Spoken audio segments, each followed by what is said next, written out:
Session followed by ইফতার এই অনুষ্ঠানে স্বাগত জানাই।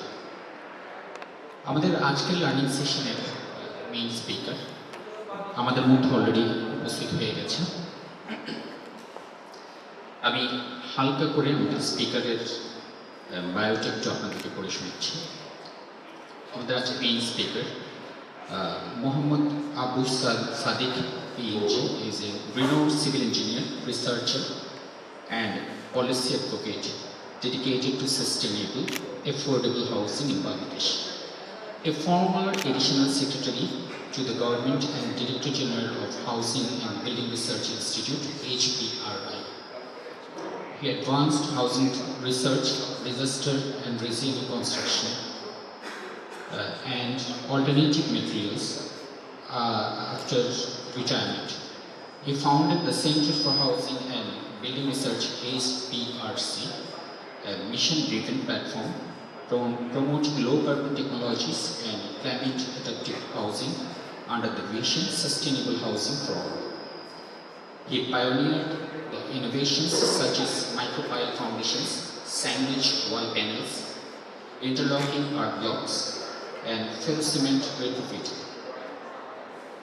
Earning national and international recognition, including the Energy Globe International Awards, he worked to produce climate resilient housing models and portable ferrocement houses for flood-prone regions. Widely published and awarded, Sadiq continues to author textbooks advised on housing policy and campaign engineering as a public trust rooted in the integrity, responsibility, and a long-term national benefit. So, ধন্যবাদ ও কৃতজ্ঞতা জানাচ্ছি এরকম একটা নিরস বিষয়ের উপরে একটা আয়োজনের উদ্যোগ নেওয়ার জন্য এবং আসলেই এই বিষয়গুলো নিয়ে আমরা অল্টারনেটিভ ম্যাটেরিয়াল টেকনোলজি নিয়ে খুব একটা আলোচনা হয় না। আমি মনে করি এটা আইএমডি চিটাগংয়ের একটা মহৎ উদ্যোগ। তো আমরা যেহেতু আরও লোকজন আসবে, আমাদের কিছু জিনিস আমরা হয়তো এখন আলাপ করি, একটু অত ফর্মাল ওয়েতে না হলে একটু ইনফর্মালি হলো আমরা একটু আগাই আমরা, তারপরে আরও লোকজন আসলে যদি আলোচনার স্বার্থে কিছু আমাদেরকে রিপিট করতে হয় আমরা সেটা করব। আমরা চাই আমরা যে আলোচনাগুলো করব কেউ দেরিতে আসলেও যতদূর সম্ভব তাকে আমরা কম করে দেওয়ার জন্য আলোচনার সাথে। আজকে আমাদের আলোচনার বিষয় যেটা সাদার উপরে এটা আসছে না,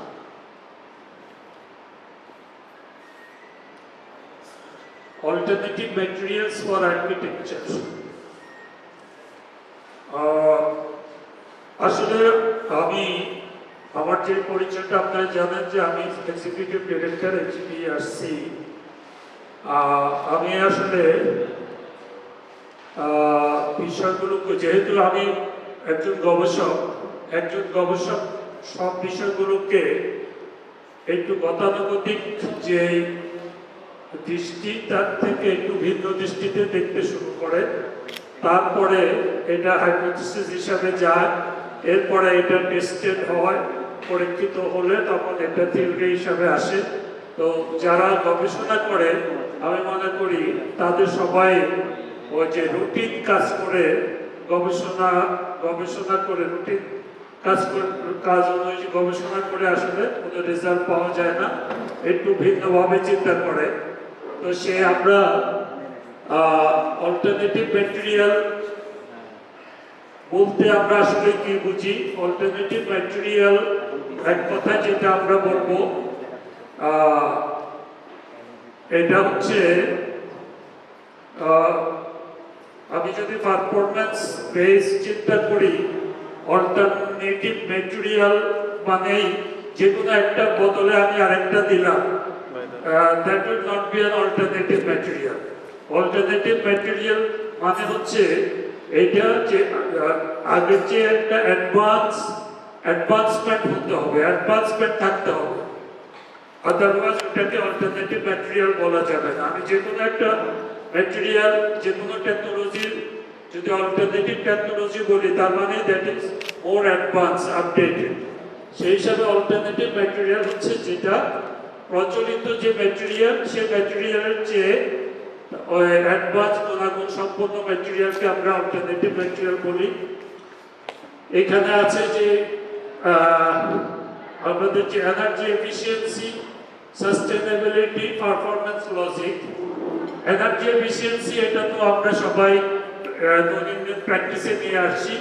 আমরা এখন সবাই চেষ্টা করি যে এনার্জি এফিসিয়েন্ট, এবং পুরা গ্লোব আমাদের কিছুদিন আগে আমাদের প্রধান উপদেষ্টা ছিলেন যিনি ডক্টর ইউনুস, ওনারও একটা 3-0 তত্ত্ব আছে আমরা জানি, 3-0 থিওরি। সেই 3-0 থিওরি একটা হচ্ছে পভার্টি এলিভিয়েশন, আর একটা হচ্ছে unemployment, zero unemployment, zero poverty, আর একটা হচ্ছে জিরো কার্বন এমিশন। তো আমরা যারা গবেষণা করি, আমরা প্রচলিত এই মতবাদগুলোর মধ্যে এগুলোকে নিয়েও আমরা অ্যানালাইসিস করি, এগুলোকে নিয়ে কাজ করি। যেমন এই যে 3-0 থিওরি, এটাকে আমি 100% সমর্থন করি। এটা বাট আমরা মনে করি এটা ইনকমপ্লিট। এটার সাথে আরো একটা জিরো আমরা যোগ করি, সেটা হচ্ছে জিরো ওয়েস্টেজ। আমাদের যে ওয়েস্টেজ যেটা হয়, জিরো ওয়েস্ট হলে এখন 4-0 হয়ে যাচ্ছে। তো আমরা সারা দুনিয়া 3-0 থিওরি, বাট আমরা গবেষকরা মানে আমরা এটাকে ওই 4-0 থিওরি মাথা নিয়ে আমরা কাজ করি। তো সেখানে আর সাস্টেনেবিলিটিও নিয়ে আমার যেটা বললাম যে আমরা একদম গবেষকরা সবকিছু সাদা চোখে দেখি না, একটু সাদা চোখে একটু চশমা লাগায় দেখি। সেটা হলো সাস্টেনেবিলিটি বলতে কিন্তু একটু ভুল ধারণা আমরা পাই। কেন ভুল ধারণাটা পাই? ভুল ধারণা পাই আমাদের সাস্টেনেবিলিটির একটা বাংলা প্রতিশব্দ করা হয়েছে, যেটা হচ্ছে টেকসই। আপনারা জানেন সাস্টেনেবল ডেভেলপমেন্ট গোল বাংলায় আমরা বলি টেকসই উন্নয়ন লক্ষ্যমাত্রা। তো সাস্টেনেবিলিটি, ওই যে বললাম আমরা গবেষকরা একটু ক্রিটিক্যালি দেখি, সাস্টেনেবিলিটির যে বাংলা শব্দ এটা কখনোই টেকসই হতে পারে না। টেকসই আর সাস্টেনেবিলিটি যোজন দূরত্ব। সাস্টেনেবিলিটি ডেফিনিশন আমরা যেটা দেই, যেটা জানি, সেটা হচ্ছে সাস্টেনেবিলিটি হলো যে আমি যে কাজে করি উন্নয়ন করব, বাট এটা আমার ফিউচার জেনারেশনের কোনো ক্ষতি না করে। এটা হচ্ছে মুদ্রা কথা সাস্টেনেবিলিটি, যে আমি এখন ডেভেলপমেন্ট হবে কিন্তু আমার ফিউচার জেনারেশনের জন্য হার্মফুল কিছু না করে, না ঘটায়। আর এটাতে it includes economic, social and environment sustainability, যে এই তিনটা ফিল্ড কভার করে। অন দ্য আদার হ্যান্ড, আমি যদি বলি টেকসই, টেকসই মানে যেটা মিন করে শুধু ডিউরেবিলিটিটাকে টেকসই। এই ডিউরেবিলিটি, ওই সাস্টেনেবিলিটি অন্তত 4টা ক্রাইটেরিয়ার একটা ক্রাইটেরিয়া মাত্র। ডিউরেবিলিটি একটা সাস্টেনেবল, যেমন আমরা একটা সাস্টেনেবল হাউস যদি বলি, সাস্টেনেবল বিল্ডিং বলি, তাহলে আমরা এটা ফুলফিল করতে হবে, এটা ডিউরেবল হতে হবে, এটা এনভায়রনমেন্ট ফ্রেন্ডলি হতে হবে, এটা হাইজিনিক হতে হবে, এটা অ্যাফোর্ডেবল হতে হবে, মানে কস্ট ইফেক্টিভ হবে। এরকম সোশিও ইকোনমিকের সবগুলো প্যারামিটার পজিটিভ হলে আমরা সেটাকে বলছি সাস্টেনেবল। কিন্তু বাংলার টেকসই কিন্তু এটা মেইন করে না, যে কারণে আমি আমার HBRC যে কোনো ডকুমেন্টে আমরা টেকসই কথাটা ব্যবহার করি না, আমরা সাস্টেনেবলকে বাংলা লিখেই দিই। সাস্টেনেবল মানে সাস্টেনেবল, এটা আমার হচ্ছে যে এটা চালু করতে হবে। আদারওয়াইজ বাংলা একাডেমি যদি এটা নতুন কোনো বাংলা বের করে তাহলে সেটা আমরা অ্যাকসেপ্ট করতে পারি, বাট সাস্টেনেবল এখন সাস্টেনেবলে বলবো আমরা। তো সাস্টেনেবল হচ্ছে সাস্টেনেবিলিটি আমরা without any harm for the future generation. আর পারফরম্যান্স লজিক, যেটা পারফরম্যান্স লজিকটা হচ্ছে এটা তো আমরা ইংরেজি প্রতিশব্দ থেকে বলছি যে পারফরম্যান্স রিলেটেড যে যুক্তি, যে লজিক, সেটাকে আমরা পারফরম্যান্স লজিক বলি। এখন পারফরম্যান্সের ব্যাপারটা আমি একটু ক্লিয়ার করতে চাই যে আমরা পারফরম্যান্সটাকে কিভাবে দেখি। আমি যদি একটু দেখি যে আমি এটা নিয়ে আরো পরে আলোচনা আসবে করব, আমরা বর্তমানে আমাদের যে সিস্টেম, যেমন আমাদের বিল্ডিং কোড আছে, এই বিল্ডিং কোডটা হচ্ছে প্রেসক্রিপটিভ। আমরা প্রেসক্রিপশন যেটা দেয়, ডাক্তার প্রেসক্রিপশন দেয়, ওষুধের নাম লিখে দেয়, ডোজটা বলে দেয়, সকাল 3 বার খাবে, 2 বার খাবে, এটা হচ্ছে প্রেসক্রিপশন। আমাদের বিল্ডিং কোডটা হচ্ছে প্রেসক্রিপটিভ কোড, কিন্তু এটা আগে ছিল ওয়ার্ল্ড ওয়াইড। এখন যেটা বেশি এফেক্টিভ সেটা হচ্ছে পারফরম্যান্স বেসড কোড।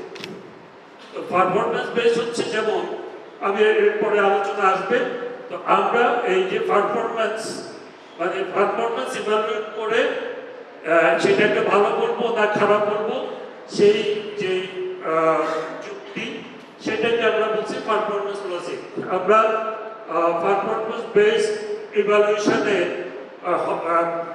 বিশ্বাস করি এবং মনে করি সেটা হওয়া উচিত। এই performance based approach for coastal Bangladesh, এটা হচ্ছে আজকের সেমিনারে একটা থিম, যে আমরা যেহেতু চিটাগংটা কোস্টাল সিটি, তো আমরা আজকে আলোচনাটা আমরা চেষ্টা করব কনফাইন করতে এই Chittagong based, coastal city based. শুধু সিটি না, আমাদের কিছু সিটির বাইরে আরবান অ্যান্ড রুরাল কিছু ইস্যু আসবে আমাদের।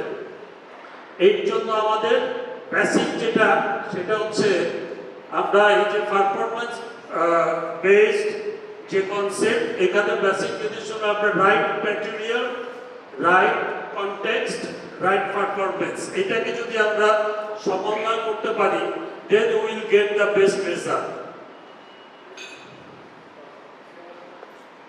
আমি কিছুটা মানে এটা ব্যাকগ্রাউন্ড একটু বলি, যেহেতু আমাদের এনার্জি এফিসিয়েন্সির বিষয় আছে, সাস্টেনেবিলিটি নিয়ে আমাদের আজকে কনসার্ন। আমরা বলি যে 2015-তে আমরা সবাই জানি, এটা সবার জানা যে বিশ্ব জলবায়ু সম্মেলনে 2015-তে প্যারিসে যখন হয়, সেখানে একটা প্যারিস এগ্রিমেন্ট হয়। সেই এগ্রিমেন্টে একটা সিদ্ধান্ত ছিল, যেটাকে আমরা কম বলি, কনফারেন্স অফ পার্টিস, এটা হচ্ছে জলবায়ু সম্মেলন। সেই প্যারিসে একটা সিদ্ধান্ত ছিল যে আমাদের যে গ্লোবাল ওয়ার্মিং হচ্ছে, এই গ্লোবাল ওয়ার্মিংটাকে যদি আমরা এখনো এটাকে কন্ট্রোল করতে না পারি, এটা যদি আনকন্ট্রোল যায়, ডেভেলপমেন্টের সাথে যে কার্বন এমিশন হচ্ছে, গ্রিন হাউস গ্যাস এমিশন হচ্ছে, এটা যদি এভাবে চলতে থাকে, তাহলে গ্লোবাল ওয়ার্মিং এর জন্য এক সময় আমাদের পৃথিবী বসবাসের অযোগ্য হয়ে যাবে। এবং তাহলে সিদ্ধান্ত হলো যে এটাকে গ্লোবাল ওয়ার্মিং, যেটা টেম্পারেচার রাইজ, এটাকে 2 ডিগ্রির মধ্যে সীমাবদ্ধ রাখতে হবে। 2 ডিগ্রির মধ্যে কিসের তুলনায়?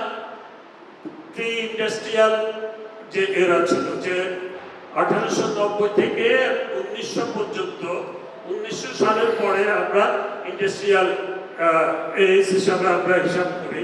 তাহলে 1900 সালে গ্লোবাল টেম্পারেচার যে লেভেলে ছিল, এখন আমার সেখান থেকে অলমোস্ট 1.3 ডিগ্রি এটা বেড়ে গেছে।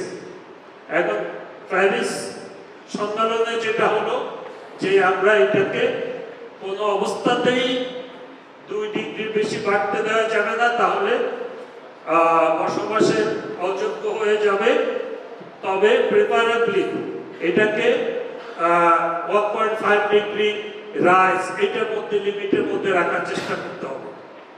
এবং সেটার জন্য বিভিন্ন আরো অনেক কিছু আছে, যেমন ডেভেলপিং কান্ট্রিগুলো তাদেরকে ডেভেলপড কান্ট্রিগুলোর উন্নয়ন বাজেটের একটা স্মল পার্সেন্টেজ আন্ডার ডেভেলপড কান্ট্রিগুলোর জন্য ব্যয় করা, যাতে গ্লোবাল ওয়ার্মিংটাকে ঠেকানো যায়, স্লো করা যায়।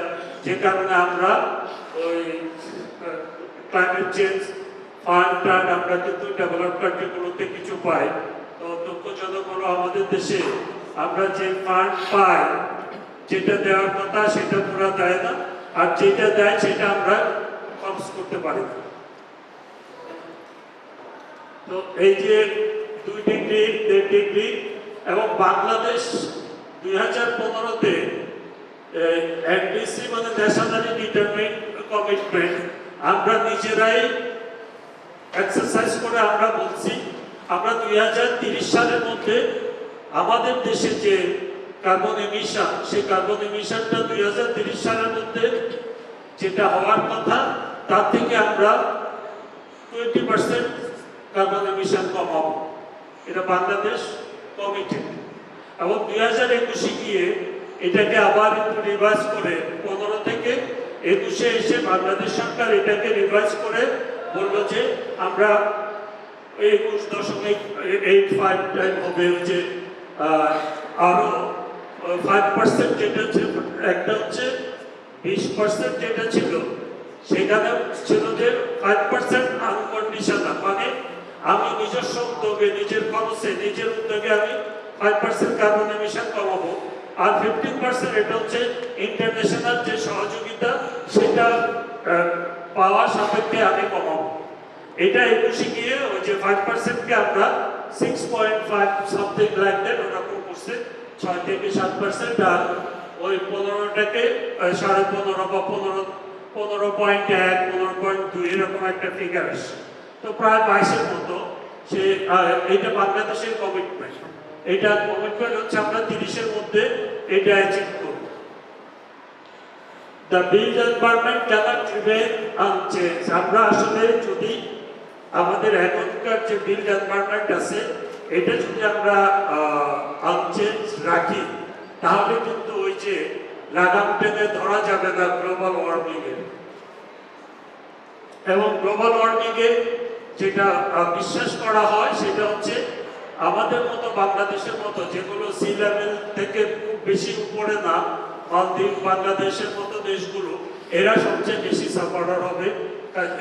এই জন্য আমরা তুলনামূলকভাবে বেশি কনসার্ন। বিল্ড এনভায়রনমেন্ট ম্যাটার্স, কেন ম্যাটার্স করে? Building and construction 1/3 of global carbon emission, carbon dioxide emission. আমরা জানি যে carbon dioxide emission, carbon emission আর গ্রিন হাউস গ্যাস এমিশন এটা পুরোপুরি এক কথা না। গ্রিন হাউস গ্যাস বলতে কার্বনের সাথে যেমন মিথেন বা আরো গ্যাসগুলো সহ কার্বন ইকুইভ্যালেন্ট যেটা, সেটা গ্রিন হাউস গ্যাস। তো আমরা গ্রিন হাউস গ্যাস সবগুলো মিলে প্রায় 150 টনের মতো এমিশন হয়, আর শুধু কার্বন ডাইঅক্সাইড এমিশন হয় 100 টনের মতো। এটা এবং বিল্ডিং কনস্ট্রাকশন সেক্টরে টোটাল যে গ্লোবাল যে কার্বন এমিশন তার 1/3 শুধু এই কনস্ট্রাকশন সেক্টর থেকে আসে। তাহলে আমাকে যদি কার্বন এমিশনের টুয়ার্ডস জিরো আমাকে কাজ করতে হয়, আমরা যারা বিল্ডিং সেক্টরের সাথে জড়িত ইঞ্জিনিয়ার, আর্কিটেক্ট, প্ল্যানার পেলে আমরা আমাদের দায়বদ্ধতাটা আমরা ধরতে পারি যে 1/3 হচ্ছে আমাদের দায়বদ্ধতাটা আমাদের ঘাড়ে পড়বে। যেহেতু আমরা 1/3 কার্বন এমিশনের সাথে আমাদের একটা কাজের সংশ্লিষ্টতা আছে এবং আমাদের দেশে প্রায় 30 বিলিয়ন ব্রিক আমরা উৎপাদন করি এভরি ইয়ার। এখন এই যে 30 বিলিয়ন যে ব্রিক উৎপাদন হয়, সে 30 বিলিয়ন ব্রিক থেকে 20 মিলিয়ন টন কার্বন ডাইঅক্সাইড নির্গত হচ্ছে। এখন এটা নিয়ে একজ্যাক্ট ফিগার আসলে আপনাদের কারো কাছে নাই। কেন নাই? 30 মিলিয়ন ব্রিক উৎপাদন হয় এটা ঠিক, কিন্তু এর একটা অংশ, বেশ উল্লেখযোগ্য অংশ কিন্তু আমরা আমাদের প্রতিবেশী রাষ্ট্রে আমরা এক্সপোর্ট করি। এখন প্রতিবেশী রাষ্ট্রে যে এক্সপোর্ট করি কত আর আমাদের দেশে ইউজ হয় কত, এই তথ্যটা কেউ কোথাও সঠিকভাবে পাওয়া যাচ্ছে না। তবে যেহেতু এক্সপোর্ট করি আর আমরা ব্যবহার করি, এটা এই 20 বিলিয়ন টন কার্বন ডাইঅক্সাইড এটা কিন্তু আমরা জেনারেট করছি। আবার আর আমাদের যে কমিটমেন্ট যে আমরা 5% বা 6% কার্বন ডাইঅক্সাইড যেটা এটা কমাবো, সেটা আবার যদি টোটাল 150 ধরি গ্রিন হাউস গ্যাস, তার যদি আমি এখানে অবশ্য গ্রিন হাউস গ্যাস বলা ছিল না, প্যারিস এগ্রিমেন্টে কার্বন ডাইঅক্সাইড কার্বনের কথা বলা ছিল। কার্বন যদি আমি 100 মধ্যে আমার 5 মিলিয়ন টন যদি আমি কমাতে পারি, তাহলে আমার কমিটমেন্ট কিন্তু আমরা রাখতে পারি। ওয়ারাজ আমার শুধু ব্রিক থেকে 20 মিলিয়ন টন আমরা প্রডিউস করছি। রাইট? সো আমাদের দেশে আমরা যে ম্যাটেরিয়াল সিলেকশন করছি, আমি বলতে চাচ্ছি যে আমরা এটা ইটস নট নিউট্রাল। আমরা নিউট্রালি আমাদের ম্যাটেরিয়াল সিলেকশনটা করতে পারছি না।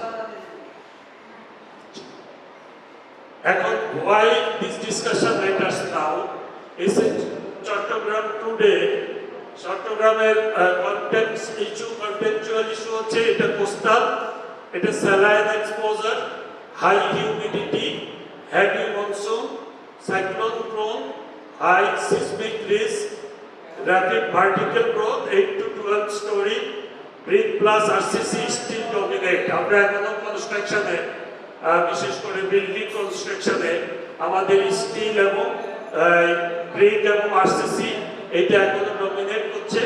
Climate change, durability and cost pressure, এই জিনিসগুলো আমরা চিটাগং নিয়ে আলোচনা করতে গেলে আমাদের এই বিষয়গুলোকে অ্যাড্রেস করতে হবে।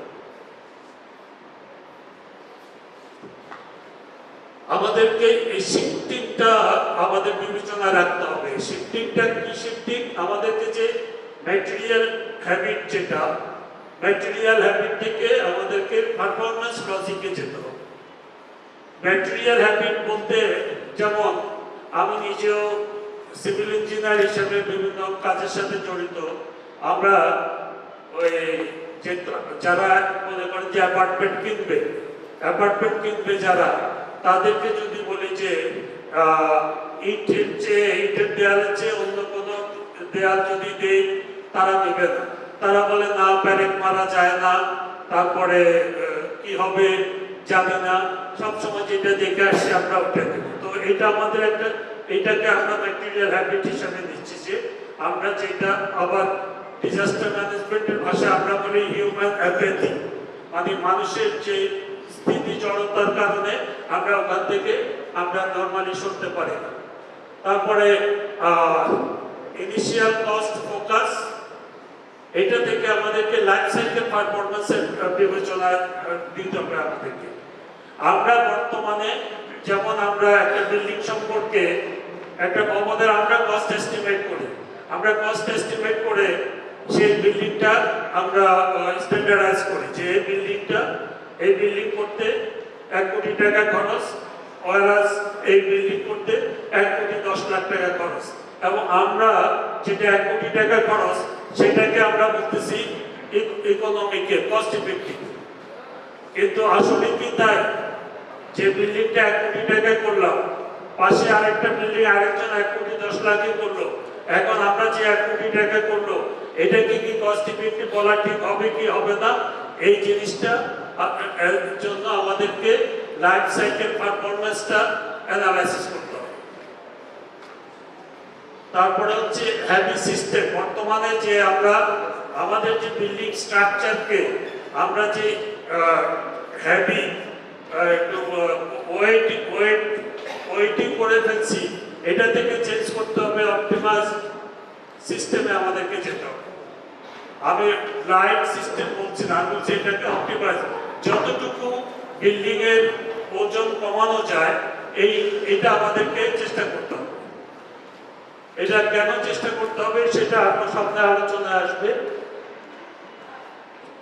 রিফ্রেগমেন্ট, এটা আমি একটু বলছি যে অল্টারনেটিভ ম্যাটেরিয়াল, নট নেসেসারিলি এটা যে আমি একটার বদলে আরেকটা দিচ্ছি। অল্টারনেটিভ ম্যাটেরিয়াল মানে হলো যে এটা পারফরম্যান্সটা আপগ্রেড করাটাকে আমরা অল্টারনেটিভ বলছি। It's not the replacement of any material. একটা সিম্পল কোশ্চেন যদি আমরা এভাবে চিন্তা করি, কি হয় আমাদের যদি আমরা বর্তমান যে বিল্ডিং এর যে ওজন, একটা বিল্ডিং এর পুরো ওজনে যদি আমি 40% ওজন কমায় ফেলতে পারি, তারপরে যদি আমি এটার যে কুলিং লোড, যেটা কুলিং লোড, আপনার কুলিং লোডটা কি আমার এয়ার কন্ডিশনিং লোড, আমার ফ্যান চালানো, এই কুলিং লোডটাকে যদি আমি 20% কমায় ফেলতে পারি, তারপরে increase durability in saline air, আমরা জানি চিটাগং যেহেতু সমুদ্র তীরবর্তী, এখানে বাতাসেও কিন্তু লবণ আছে, এই যে স্যালাইন এয়ারে যদি এটা আমি বিল্ডিং এর ডিউরেবিলিটি কম হয়, স্যালাইনিটির কারণে কোস্টাল নিয়ার কোস্ট, আমার ঢাকায় একটা বিল্ডিং এ এক্স্যাক্টলি সেই কোয়ালিটি বিল্ডিং যদি হয়, সেম কোয়ালিটি কনস্ট্রাকশন হয়, কংক্রিটের একই কোয়ালিটি হয়, তাহলে ঢাকা একটা বিল্ডিং এর ডিউরেবিলিটি যা চিটাগাংয়ে তার চেয়ে কম হবে, কারণ এইটা স্যালাইন এনভায়রনমেন্ট, সে কারণে কম হবে।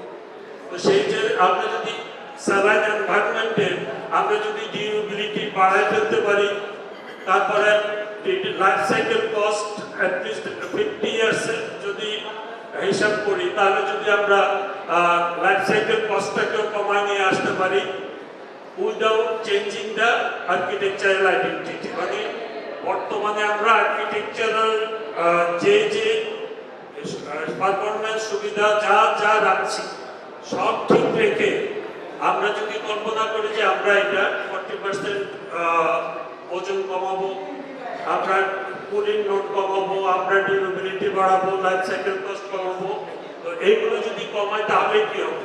তাহলে আমরা এখানে আমরা সবাই মনে করবো যে আমার যদি আর্কিটেকচার কোনো কিছু স্যাক্রিফাইস না করে আমি যদি এটা করতে পারি তাহলে তো ভালো।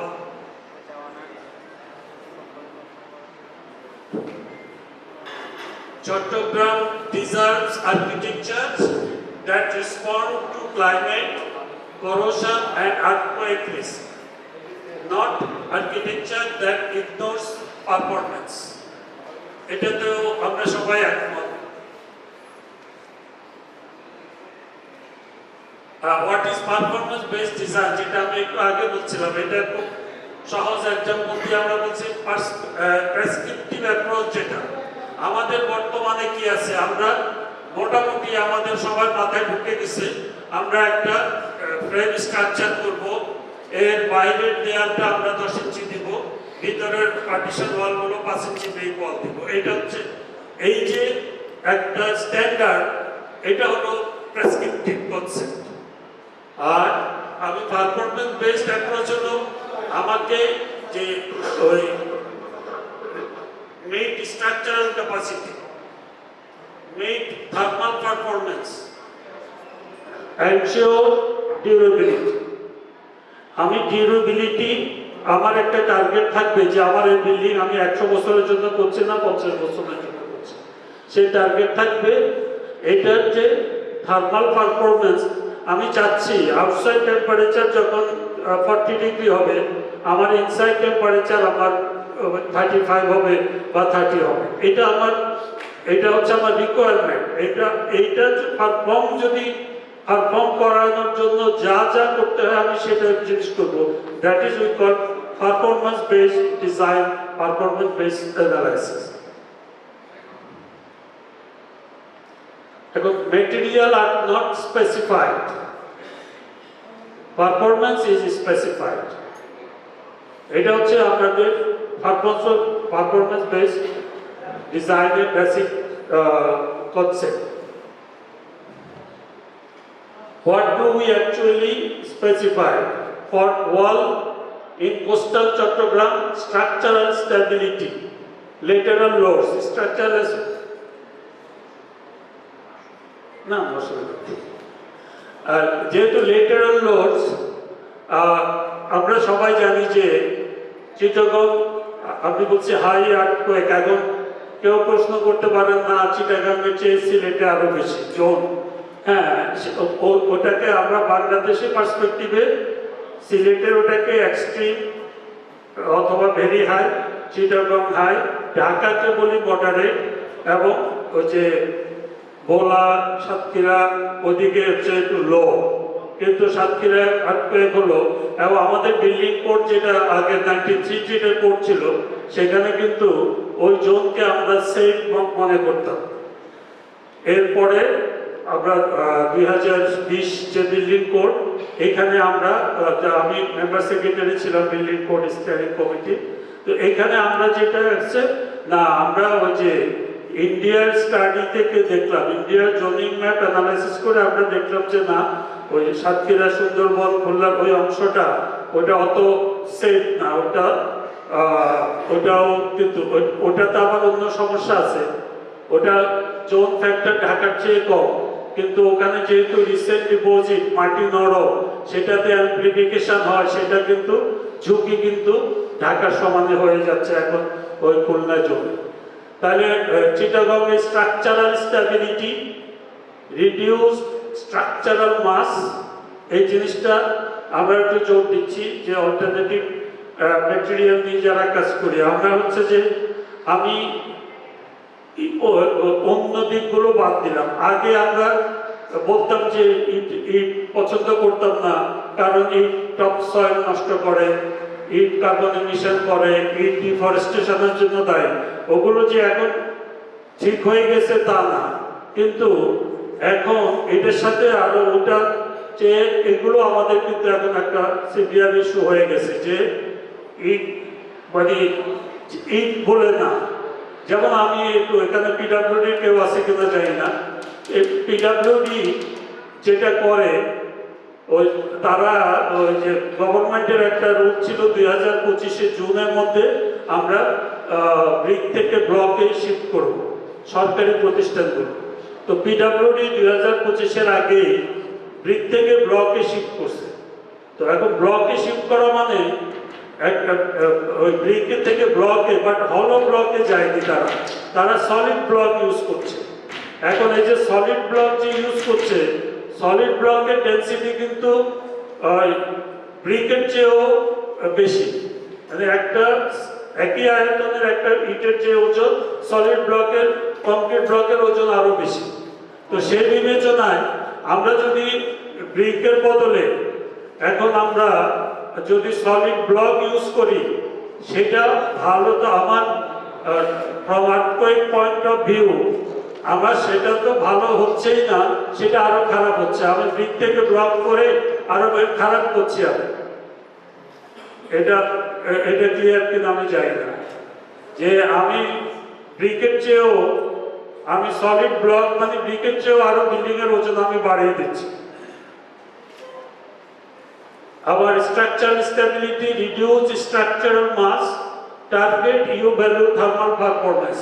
এটা তো আমি একজন আর্কিটেক্ট, সে ঠিক করবে যে আমি আমার যে রুম, বিশেষ করে আমার দক্ষিণ দিকের রুম অথবা পশ্চিম দিকের রুমটার যে হিট বেশি, সেখানে আমি কত চাই যে আমার রুমে এত ডিগ্রি বেশি হিট আমি চাচ্ছি না, সেইটা অনুযায়ী আমাকে ওখানে যে ফ্যাসাদ যেটা সেটা আমাকে ডিজাইন করতে হবে, সেটা আমাকে দিতে হবে।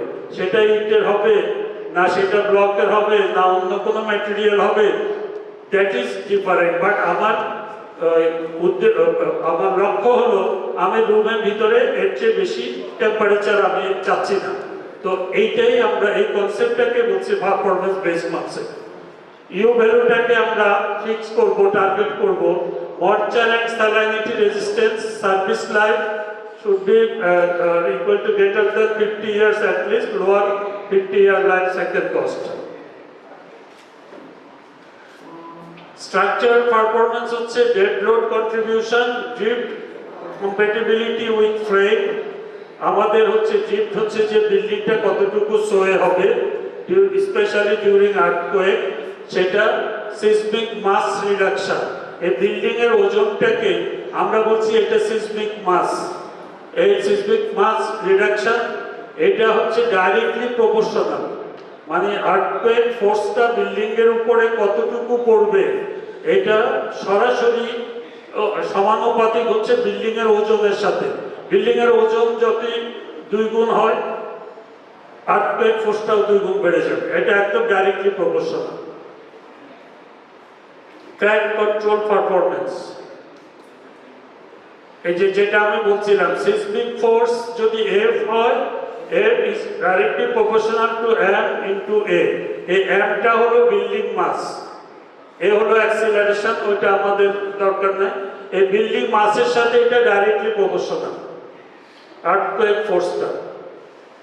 আমি যদি আমি নিজে একটা ক্যালকুলেট করে একটা 12 তলা বিল্ডিং এ আমি ব্রিক ইনফিল ওয়াল ধরে আমি আর্থকোয়েক ফোর্স ক্যালকুলেট করে যেটা পেলাম, আর আমি ওই যে লাইট ওয়েট ইনফিল ওয়াল দিয়ে 18 তলা বিল্ডিং এর জন্য same earthquake force.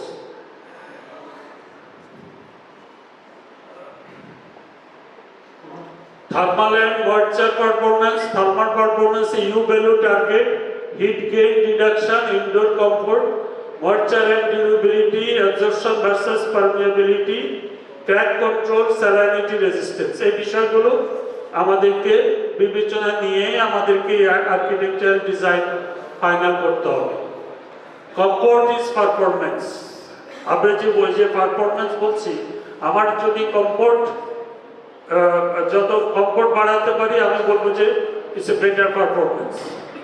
Comfort is performance and durability is performance. একটা বিল্ডিং আমি করলাম, ডিজাইন করলাম, কনস্ট্রাকশন করলাম, এটা 30 বছর টিকলো। যেমন আমি সাতক্ষীরা মুন্সিগঞ্জে ওখানে সুন্দরবনের পাশে একটা সাইক্লোন শেল্টার দেখলাম, ওটা ইটেরও না পাথরের ঢালাই, সেটা 15 বছর টিকে নেই। 12 বছরে পুরা কলাম টলাম, আমার কাছে ছবিও আছে, একদম পুরা ড্যামেজ হয়ে গেছে ওটা। কারণ হচ্ছে ওখানে স্যালাইনিটি, স্যালাইনজো, আর স্যালাইনজোনে যে ওই ম্যানুয়ালি কংক্রিট মিশানো ঢালাই করছে, কোনো রকমের ভাইব্রেশন নাই, ইয়ে নাই, এই কারণে কোয়ালিটি অফ কংক্রিট খারাপ ছিল। এটা 12 বছরে একটা বিল্ডিং পুরা ইয়ে করে গেছে। এখন আমি বলছি যে এই যে আমাদের ডিউরেবিলিটি ইজ পারফরম্যান্স, একটা বিল্ডিং আমি করলাম সেটা 30 বছর টিকলো, আরেকটা বিল্ডিং করলাম সেটা 60 বছর টিকলো। এখন এই যে আমি বলবো যে বেটার পারফরমেন্স হচ্ছে আমার যেটা 60 বছর টিকবে সেটা, কাজে এটা আমাকে বিবেচনা দিতে হবে। Initial cost, life cycle cost যেটা, সেখানেও কিন্তু এই বিষয়টা চলে আসে। আমরা এখন যেটা ইনিশিয়াল কস্ট, আমরা একটা বিল্ডিং কত সেটাকে আমরা গুরুত্ব দিই, বা এটার আদার এটার লাইফ সাইকেল কস্ট কি, সেখানে এটার ওই মেনটেন্যান্স আসবে, সার্ভিস ভ্যালু আসবে, সব আসবে। লাইফ সাইকেল থিঙ্কিং এটা ইন্টারন্যাশনাল স্ট্যান্ডার্ড অর্গানাইজেশন, ওটা একটা বড় একটা ম্যাথামেটিক্যাল ইকুয়েশন ছিল, ওটা ইচ্ছা করে মুছে দিয়েছি, কারণ ওটা দেখলে আমারও ভয় করেছে। কিন্তু মিনিংটা খুব সহজ। মিনিংটা হলো life cycle cost is equal two initial cost plus future cost minus residual value. এইটা হচ্ছে যে আমার একটা বিল্ডিং এ যখন আমি, এটার পরের স্লাইডে মনে হয় পাওয়া যাবে, initial cost is not total cost, time changes cost. এখানে আমরা যদি দেখি যে বিল্ডিং এর আমরা বলি ক্র্যাডেল টু গ্রেভ, মানে একটা বিল্ডিং এর দোলনা থেকে কবর পর্যন্ত, বিল্ডিং পার্সপেক্টিভে দোলনা থেকে কবর পর্যন্ত এর পিছনে যত খরচ হয় এটা হলো লাইফ সাইকেল কস্ট। এবং আমরা যখন কোনো কিছুর একদম জিরো থেকে, স্টার্টিং থেকে এন্ড পর্যন্ত অ্যানালাইসিস করি, that is we call life cycle analysis. কারণ এটা কোনো, আমি যদি একটা ম্যাটেরিয়াল ইউজ করি, যেমন এখন যদি আমি বলি, এখন আমরা একটু অনেক আর্কিটেক্ট কিন্তু ওই যে প্লাস্টার করে না, মানে কংক্রিট এসকাস্ট কংক্রিট করে না। এখন এই যে এসকাস্ট কংক্রিট, এখন ওই প্লাস্টার না করতে, প্লাস্টার যেটাতে করবে সেটা কিন্তু শাটারিং এত ভালো না হলেও আমরা মনে করি চলে, পানি না বেরোলে হলো। কিন্তু চেহারা যাই আসুক, একটু হানিকমটম আসলো, এগুলো আমরা পরে ওই প্লাস্টার করার সময় তো প্লাস্টার পেইন্ট করে দিলে আর কিছু দেখা যায়। কিন্তু আমি যখন এসকাস্ট করতে চাইব তখন আমার কংক্রিটে ওই বিশেষ করে শাটারিংটা একটু খরচ বেশি পড়ে। এখন এই যে শাটারিং খরচ বেশি পড়ে, এই জন্য আমরা অনেকে সেই জিনিসটা করতে চাই না, আমরা ওই প্লাস্টার পেইন্টটাকে বেশি পছন্দ করি। কিন্তু এখন যেটা আমার, যদি আমি ঢাকায় আইটিবি বিল্ডিং ধরি, আইটিবি বিল্ডিং তো কোনো প্লাস্টার পেইন্ট নাই। এখন লং রানে যেটা আমার কংক্রিট এসকাস্ট বা fair face what ever it is, এটা বলি, এটা ইনিশিয়াল কস্ট একটু বেশি, কিন্তু আমি যখন এটার হোল লাইফ সাইকেল অ্যানালাইসিস করে দেখব, এটা কিন্তু ইকোনমিক্যাল। তো আমরা মনে করি যে একটা মানে বিল্ডিং এ অ্যাসেস করতে গেলে এই লাইফ সাইকেল কনসেপ্টটা ইন্ট্রোডিউস করতে হবে। আমি এই মুহূর্তে আমার 10 টাকা বেশি গেল, কিন্তু হোল লাইফ স্প্যান চিন্তা করলে আমি 100 টাকা সেভ করলাম, তাহলে আমার জন্য এইটা হচ্ছে মোর যুক্তিযুক্ত। Architecture must move from habit to performance.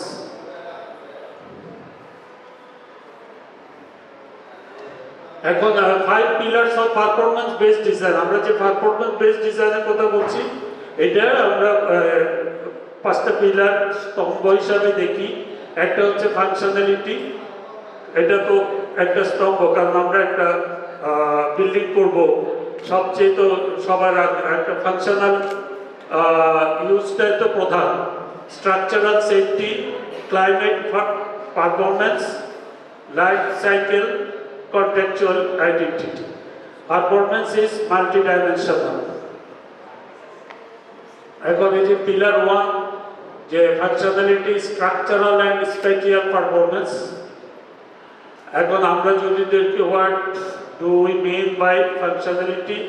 Not only strength, not only stability, but structural efficiency, reduced mass, spatial flexibility, long-term adaptability. The hidden weight of non-structural wall. আমি একটা অ্যানালাইসিস করে একটা 8তলা অ্যাপার্টমেন্ট বিল্ডিং, যেটা 2200 square feet per floor, RCC যে frame বলতে column beam slab, মানে RCC অংশটা এটার ওজন আসছে 950 থেকে 1000 টনের মধ্যে, আর ব্রিক ওয়ালের ওজন হচ্ছে 880 থেকে 1250 টন। মানে এটা ওয়াল ওই মোর দেন ওয়ান প্ল্যান আমি করে দেখছি আর কি, লিমিটটা এরকম আসে 1 স্কোয়ার ফিটের মধ্যে। এখন একটা জিনিস আমরা একটু যদি চিন্তা করি যে একটা বিল্ডিং এ আমার যে জিনিসটা স্ট্রাকচার যেটা মূল কাঠামো, যেটা ছাড়া আমার বিল্ডিং দাঁড় করিয়ে রাখা সম্ভব না, সেটাতে আমার লোড আসতেছে 1000 টন।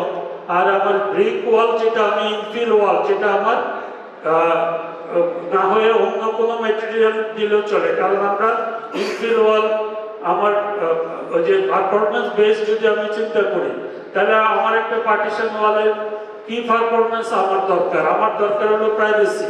আমার এই রুম থেকে ওই রুমে শব্দ যাবে না, এই রুম থেকে ওই রুমে ভিজিবিলিটি থাকবে না। এছাড়া আর তো পার্টিশন ওয়ালের আর তেমন কি কাজ আছে আমি জানি না। তো আমার যদি এই পারপাসটা ঠিক রেখে আমি যদি ইভেন ফাংশনালি, আমরা তো পার্টিশন ওয়াল গ্লাস দিয়েও দিই, এখন গ্লাস দিয়ে আমি কখন দিচ্ছি? গ্লাস দিয়ে আমি দিচ্ছি কিউবিকলস করে। আমি যদি মনে করি আমার অফিসে আমি আমার রুমে বসে সবাই আমার নজরে থাকুক, আমি সেখানে গ্লাস দিচ্ছি, আমি কোথাও অপার ওয়াল দিচ্ছি না। ফাংশনাল বিবেচনাটা হচ্ছে সবার আগে। এখন আমার একটা রেসিডেন্সিয়াল বিল্ডিং, আমার সলিড ওয়াল দিচ্ছি কেন? যাতে পাশে না দেখা যায়, শব্দ না শোনা যায়। তো এইটার জন্য আমি যদি হেভি ম্যাটেরিয়ালের চেয়ে আমি যদি অন্য কোনো লাইট ম্যাটেরিয়াল যদি আমি দিতে পারি, তাহলে এবং পারফরমেন্স বেসড, আমার তো ওইটা মোর অ্যাকসেপ্টেবল আমার কাছে। Nearly half the building mass is non structural. এটাকে আমি চেঞ্জ করার সুযোগ আছে আমার হাতে। এখানে আমরা এই যে নন স্ট্রাকচার, এখানে আমি ব্রিক বা ব্রিক ভালো খারাপ ওইটা ভালো সে পয়েন্টে যাচ্ছে না। আমি বলতেছি যে যেমন আমাদের সরকার পিডব্লিউডি ইটের বদলে যে এখন solid block, concrete block use করে, that is even worse than brick. ব্রিকের যে ডেন্সিটি হলো ইউনিট ওয়েট হলো 120, আর ব্লকের যেটা করে সেটা হলো 140। তার মানে আমি ব্রিকের বদলে আমি ব্লক দিয়ে আমি বিল্ডিং এর ওজন আরো বাড়ায় দিচ্ছি। এটা আমি ভালো করছি না, আমি আরো ক্ষতি করছি। কাজে এইটাকে কোনোদিন আমি অল্টারনেটিভ ম্যাটেরিয়াল বলতে পারছি না। ব্রিকের এখন ইফ ইট ইজ হলো ব্লকের ওজন almost 40% com. If it is হলো block, that we can call it alternative material, but solid block ke alternative material bola jabe na. And structure seismic force jeta force me mass lower lateral demand, ওই যে আমি বললাম lower মাস হলে earthquake ফোর্সটা কম আসে, এবং lower lateral demand reduce stress on column, beam and foundation. এবং খুব common, আমি একটা প্র্যাকটিক্যাল এক্সাম্পল হলো ন্যাশনাল হাউজিং অথরিটি মিরপুরে একটা বাড়ি বানাবে 6 তলা, এটা পিডব্লিউডি কে দিছে ডিজাইন করতে। আমি তখন HBRI দিছি, পিডব্লিউডি তখন ডিজাইন করে দিল, 100টা পাইল লাগছে, মাটি খুব খারাপ। তো ওরা ওদের বাজেট অ্যাক্সিভ করে যায়, তখন আসছে আমার কাছে। আমি ওই যে লাইট ওয়েট ম্যাটেরিয়াল ইনফিল ওয়ালগুলো দিলাম, ফ্রেম একই রাখলাম, তারপরে 40টা পাইল কমে সেখানে 60টা পাইলে হয়ে গেছে, অর্থাৎ 40% মানে পাইল কস্টে 40% সেভিংস। তো এরকম যখন বিল্ডিং এর ওজন কমে যাবে, তখন সেখানে ফাউন্ডেশনে কস্ট কমবে, সেখানে কলামে কস্ট কমবে, সেখানে বিমে কস্ট কমবে, সব জায়গায় কস্ট কমে যাবে, ছাদের কস্ট কমবে। কারণ সবসময় তো বিমের উপরে ওয়াল হবে এমন না, পার্টিশন ওয়াল তো ছাদের উপরেও যাচ্ছে, তো সব জায়গায় কস্ট কমে যাচ্ছে আমার এই ওজন কমাতে। আর কোথায় যদি একটু 8 তলা 10 তলা 12 তলা হয়, তাহলে সবচেয়ে বেশি সুবিধা পাওয়া যায় ওই যে আর্থকোয়েকের জন্য যে extra column size rod Todd যেটা আসে সেখানে অনেক সাশ্রয় হয় আমাদের।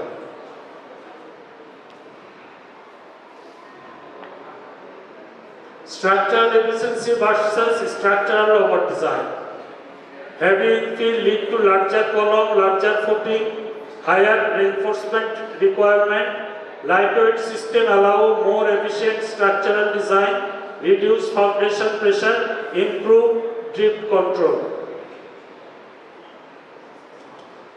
Spatial efficiency, thinner wall system allows increased durable floor usable floor area. এটা বিশেষ করে আমরা লো ইনকাম পিপলের জন্য যেসব বাড়িঘর করি ওখানে আমরা 1 ইঞ্চি 2 ইঞ্চি নিয়ে আমাদেরকে চিন্তা করতে হয় যে বাথরুম কি 3.5 ফিট দিব না 3 ফিট 8 ইঞ্চি দিব, এই লেভেলে চিন্তা করতে হয়। সেখানে আমি দুই পাশের 5 ইঞ্চি ওয়াল না করে যদি আমি পাতলা ওয়াল করে আমার ওখানে 8 ইঞ্চি জায়গা আমি বের করে ফেলতে পারি। তো এই জিনিসগুলো আমাদের একটু বিবেচনায় নিতে হবে। Improve service routing life lines গুলো, greater partition flexibility, improves retrofit adaptability. Hybrid structure strategy, not replacing structure or frame, enhancing the envelope.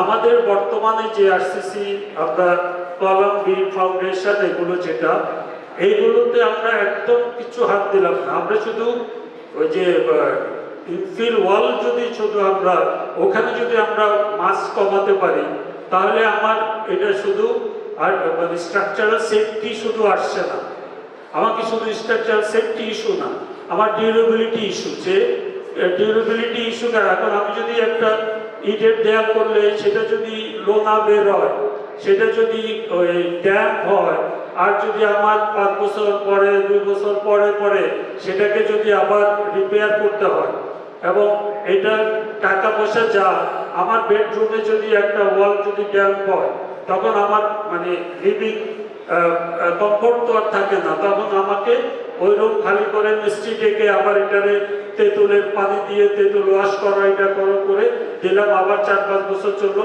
আবার এরকম হলো। এই যে হ্যাজার্ডগুলো এগুলো তো আমার বিবেচনা নিতে হবে। তো এই সব কিছু বিবেচনা নিয়ে আমার ওজন কমানো এটা একটা ইস্যু আমার। তারপরে হচ্ছে যে ইনডোর কমফোর্ট যেটা আমার টেম্পারেচার এটা একটা আমার ব্রিক আমার যেই ইনডোর কমফোর্ট দিচ্ছে আমার কেন চেষ্টা থাকবে না যে বেটার ম্যাটেরিয়াল দিয়ে আমি ইনডোর কমফোর্টটা আরো বাড়াই। আবার খরচটাও আমাকে বিবেচনায় রাখতে হবে। বাট আমি একটা এক্সাম্পল প্র্যাকটিক্যাল এক্সাম্পল বলেছি, আমাদের বাজারে এখন এএসি একটা ব্লক পাওয়া যায়, এরিয়েটেড কংক্রিট ব্লক। এএসি ব্লক সারা পৃথিবীতেই চলে, এটা খুব মানে ভালো লাইট ওয়েট, খুব ভালো প্রোডাক্ট। কিন্তু বাংলাদেশে যারা এএসি 2টা ফ্যাক্টরি আছে তারা যখন আমার কাছে আসে আমাকে বললো যে আপনি একটু আমাদের পক্ষে একটু কথা বলেন এএসি ব্যবহারে। আমি এএসি ব্যবহারে এএসির জন্য আমি লাস্ট 15 ইয়ার্স ধরে আমি এএসিকে প্রমোট করতে চাচ্ছি, কিন্তু এএসি হচ্ছে ফ্যাক্টরি করতে অনেক খরচ লাগে, মিনিমাম 50 লাখ টাকা লাগবে এএসি ফ্যাক্টরি করতে, 50 কোটি মিনিমাম 50 কোটি টাকা লাগবে ফ্যাক্টরি করতে। এই জন্য এইটা মানুষ করতে তবে 2টা কোম্পানি করছে, কিন্তু তখন আমি ওদের যে প্রোডাক্ট দেখে আমি দেখলাম যে প্রোডাক্ট ওই ক্রাইটেরিয়া ফুলফিল করে না। কারণ আমাদের দেশে কোনো স্ট্যান্ডার্ড নাই, American standard, Indian standard, Chinese standard. আমি যখন দেখি সব জায়গায় বলা আছে যে water absorption should not be more than 12%, কিন্তু আমার কাছে যারা আসছিল তাদের হচ্ছে 25%, মানে ডাবল। তার বলছে আপনি যদি এই ওয়াটার অ্যাবজর্পশনটা না কমাতে পারেন আপনার এই প্রোডাক্ট আমি রিকমেন্ড করবো, একদিন যাবে পরে ড্যাম্প হবে, পানি ঢুকবে। আমাকে উল্টা বুঝাই কি, এখন বাচ্চাদের একটা আছে পেইন্ট আছে ওয়াটার কালার, ওটা দিলে আর পানি ঢুকবে না, এটা কোনো যুক্তি হলো। আপনি একটা প্রবলেম ক্রিয়েট করে আপনি বাচ্চা দেখালে তো হবে না। তো এই বিষয়গুলো আমাদেরকে একটু বিবেচনায় রাখতে হবে। পিলার 2 হচ্ছে climate performance, thermal moisture disaster response, architecture is climate negotiation. আসলে এটা আমি মোস্ট ইম্পর্টেন্ট মনে করি। আমি আর্কিটেকচার করব, আমার যে ক্লাইমেটের সাথে আসলে আমাকে নেগোসিয়েট করে আমাকে কাজটা করতে হবে। ক্লাইমেট একটা পার্টি, আমি আর্কিটেক্ট, আমি একটা পার্টি, এটার সাথে আমার নেগোসিয়েট করে আমাকে আমার ডিজাইনটা ফাইনাল করতে হবে। It negotiate with climate. Chittagong কনটেক্সটে হাই হিউমিডিটি, স্যালাইন এক্সপোজার, এখানে কিন্তু এটা মোস্ট ইম্পর্টেন্ট। স্যালাইন এক্সপোজার এটাকে আমাদের খুব ভালো বিবেচনায় নিতে হবে। Heavy monsoon rainfall, cyclonic wind load rising, heat stress. Thermal performance is equal to comfort. Performance এটা আগেও বলছি আমরা, thermal performance is equal to comfort. It's a lower U value. আমার যদি লোয়ার ইউ ভ্যালু ম্যাটেরিয়াল যদি আমি use করতে পারি, আমার reduced heat gain, lower cooling load, improve comfort. Brick wall, no insulation versus insulated system. আমি যদি একটা ব্রিক ওয়াল আর একটা ইনসুলেটেড সিস্টেমের মধ্যে যদি আমি একটু কম্পেয়ার করি, তাহলে দেখবো যে এটার কমফোর্ট, সেই কমফোর্টটা আমার মার্কেট ভ্যালু ক্রিয়েট করবে। Moisture and salinity, the silent destroyer. এটা সাইলেন্ট ডিস্ট্রয়ার। যে আমার যদি একটা কংক্রিটও যদি আমার ওই যে কোয়ালিটি যদি খুব ভালো না হয়, তখন হচ্ছে কি উইথ টাইম এটাতে যে ভিতরে যে রডটা আছে, সেই রডটা কিন্তু অক্সিডেশন হয়ে ওখানে করোশন শুরু হয়, এবং এইটা স্যালাইন জোনে সবচেয়ে বেশি হয়। এই করোশন যে শুরু হলো, দেখা গেল আফটার 30 ইয়ার্স 40 ইয়ার্স ওই যে রডটা রড যখন করোডেড হয়, তখন এটার ভলিউম বেড়ে যায়, ফুলে যায়, তখন রডটা ফুলে কংক্রিটটাকে ফেটে তখন এটা কলাপস করার অথবা অ্যাবান্ডন করতে হয় এটা। তো surface cracking, এফ্লোরেসেন্স, reinforcement, corrosion, durability equal to control moisture movement. হচ্ছে উইন্ড প্রেসার। এটা শহর, এবং আমি যদি আরবানের পরে রুরাল এরিয়াও চিন্তা করি, সেখানে আরবান বিল্ডিংয়ে, হাইরাইজ বিল্ডিংয়ে সাইক্লোনের যে উইন্ড, এইটা চিটাগাঙে নর্মালি আমাদের যতগুলো বিল্ডিং দেখলাম, ওই যে উইন্ড ভেলোসিটি হাই ঢাকার তুলনায়, তারপরেও আর্থকোয়েক গভর্ন করে উইন্ডের চেয়ে। তো কিন্তু যেগুলো ওই যে রুরাল হাউজিং যেগুলো, ওগুলোতে তো আর্থকোয়েক গভর্ন করে না, ওগুলোতে সাইক্লোনটাই গভর্ন করে।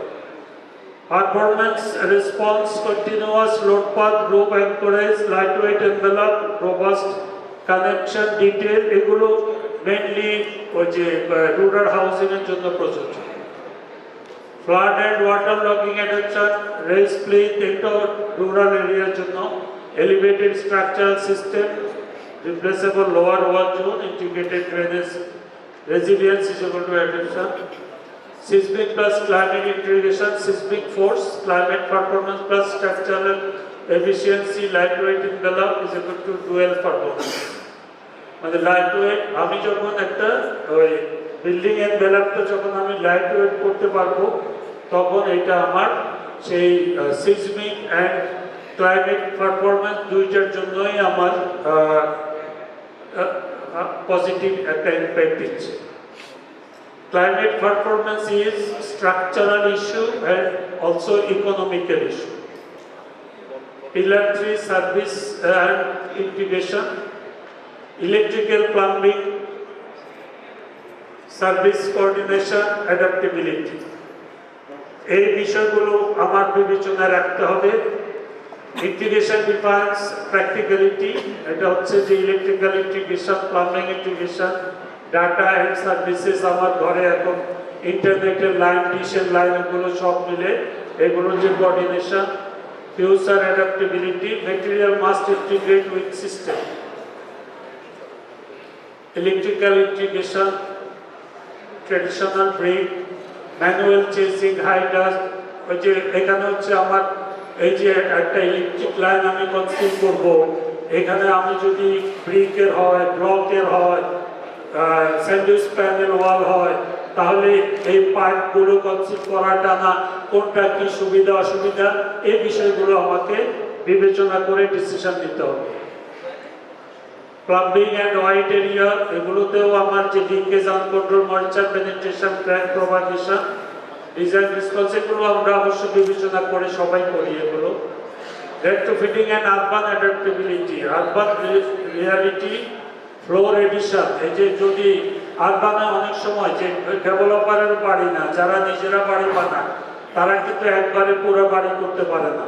তাইলে হয়তো সে 8তলা বাড়ি বানাবে, এখন আপাতত 2তলা, তারপরে 4তলা, তারপরে এরকম করে। তাহলে সেই যে স্টেজ কনস্ট্রাকশনে এই যে ফ্লোর এডিশন হচ্ছে, সেখানে আমার কি টেকনিক, কোন ম্যাটেরিয়াল মোর অ্যাপ্রোপ্রিয়েট হবে, সেটা আমাকে বিবেচনায় নিয়ে আমাকে কাজ করতে হবে। লাইট ওয়েট সিস্টেম এখানে আমাকে হেল্প করে, reduce additional load, easier vertical extension, light weight মেটেরিয়ালে envelope upgrading, minimal demolition. RC frame plus lightweight field, service cavity, moisture control, এগুলো হচ্ছে material that can't integrate, can't scale. যদি আমরা properly এটা ইন্টিগ্রেশনটা করতে না পারি, এটাকে স্কেল আপ করে এটাকে মেইন স্ট্রিমিং করতে পারবো না। Pillar 4, life cycle thinking and sustainability. এটা হচ্ছে durability, maintenance, carbon impact, long term value. A building is not built for today, it is built for 50+ years. Life cycle thinking asks how long will it last, how often will it crack, how often will it need repair, how much will it cost to operate. Then introducing life cycle cost, এটা initial cost, maintenance cost. আমার initial cost কত টাকা দিয়ে আমি বিল্ডিংটা করলাম, এর maintenance cost যোগ করতে হবে, রিপেয়ার অ্যান্ড রিপ্লেসমেন্ট যদি আমার কিছু করা লাগে সেটা যোগ করতে হবে, এটা অপারেটিং কস্ট আমাকে যোগ করতে হবে। অপারেটিং তো আমরা মানে বসবাস করতে যেসব খরচ আছে, অপারেটিং কস্টগুলো যোগ করতে হবে, যেমন ইলেকট্রিসিটি কস্ট একটা অপারেটিং কস্ট। এখন আমার ওই যে বললাম, আমার বিল্ডিং আর্কিটেকচারের সাথে আমার ইলেকট্রিক বিল কত আসবে তারও তো একটা সম্পর্ক আছে। আমি যদি মোর হিট ইনভাইট করি ইনসাইড দ্য বিল্ডিং, তাহলে আমার ইলেকট্রিক বিল বেশি আসবে। সো এই বিষয়গুলো দিয়ে মাইনাস রেসিডুয়াল কস্ট, মানে রেসিডুয়াল কস্ট বলতে মেইনলি আমার এটা লাইফ শেষে 50 বছর 60 বছর পরে আমার এটার একটা সার্ভিস ভ্যালু আছে, সেটাকে মাইনাস করে আমি লাইফ সাইকেল কস্টটা বের করব। Initial cost is not equal to total cost. আমরা যেটা করে থাকি এখন, আমরা ইনিশিয়াল কস্ট দিয়েই বিচার করি কোন বিল্ডিংটা খরচ কম আছে।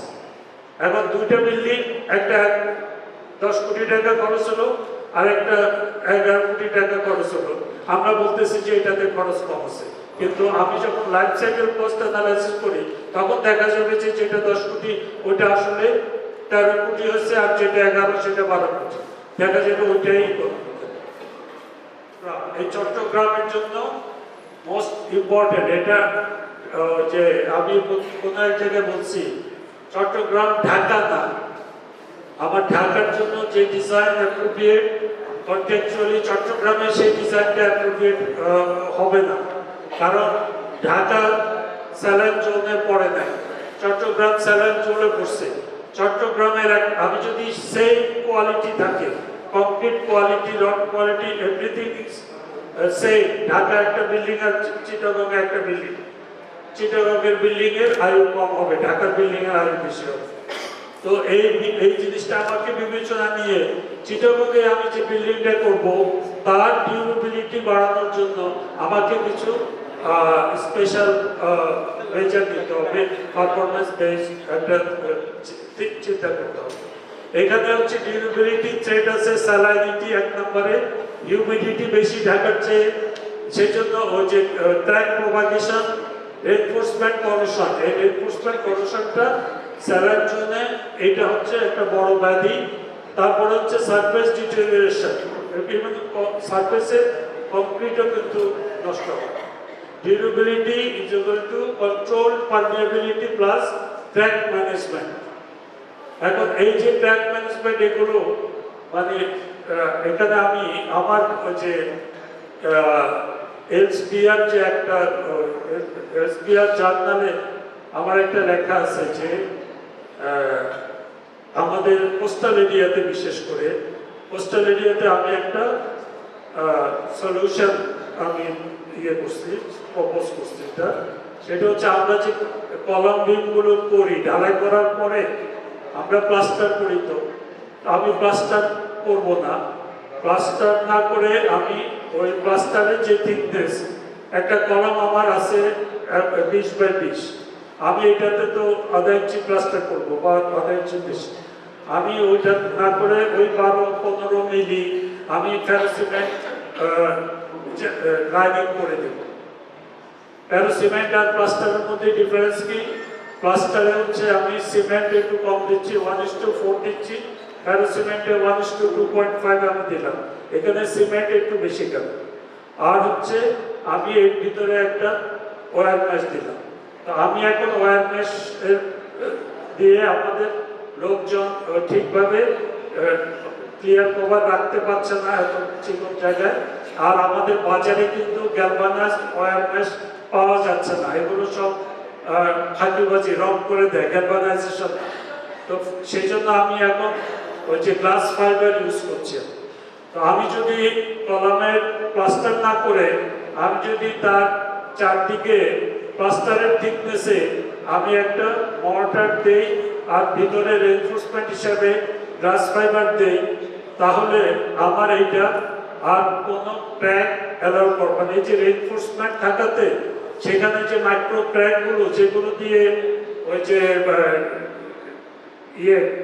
আমাদের যে ক্লোরাইড সালফেট যে ইনগ্রেস করে ঢুকে রডটাকে যে মরিচা ফেলে, সেটা বন্ধ করার জন্য আমি বাইরে দিতে পারি। আমার এখানে আর্কিটেকচারালি আমাকে 1 মিলিমিটারও স্যাক্রিফাইস করতে হচ্ছে না, কিন্তু আমার এই মেম্বারের লাইফ অনেক বাড়ায় দিচ্ছে।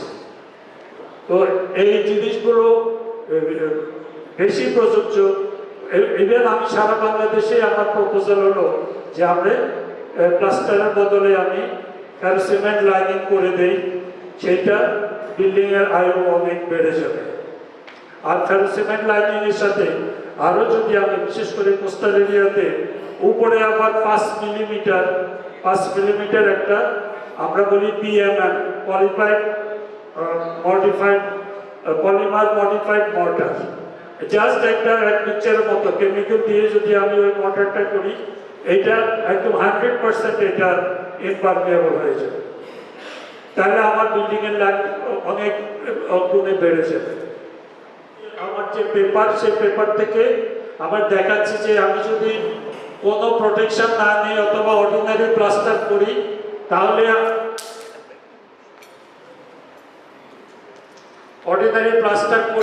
তাহলে বাঁ দিকের যে দুইটা এই ঘটনাটা ঘটবে। আর যদি আমি এই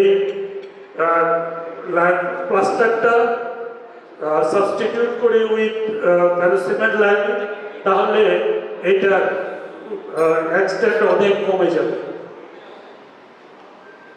Carbon and material responsibility, environmental questions, material quality, material quantity, energy intensity, embodied carbon, reveal frequency. Sustainability is not only about material time, it is about material efficiency.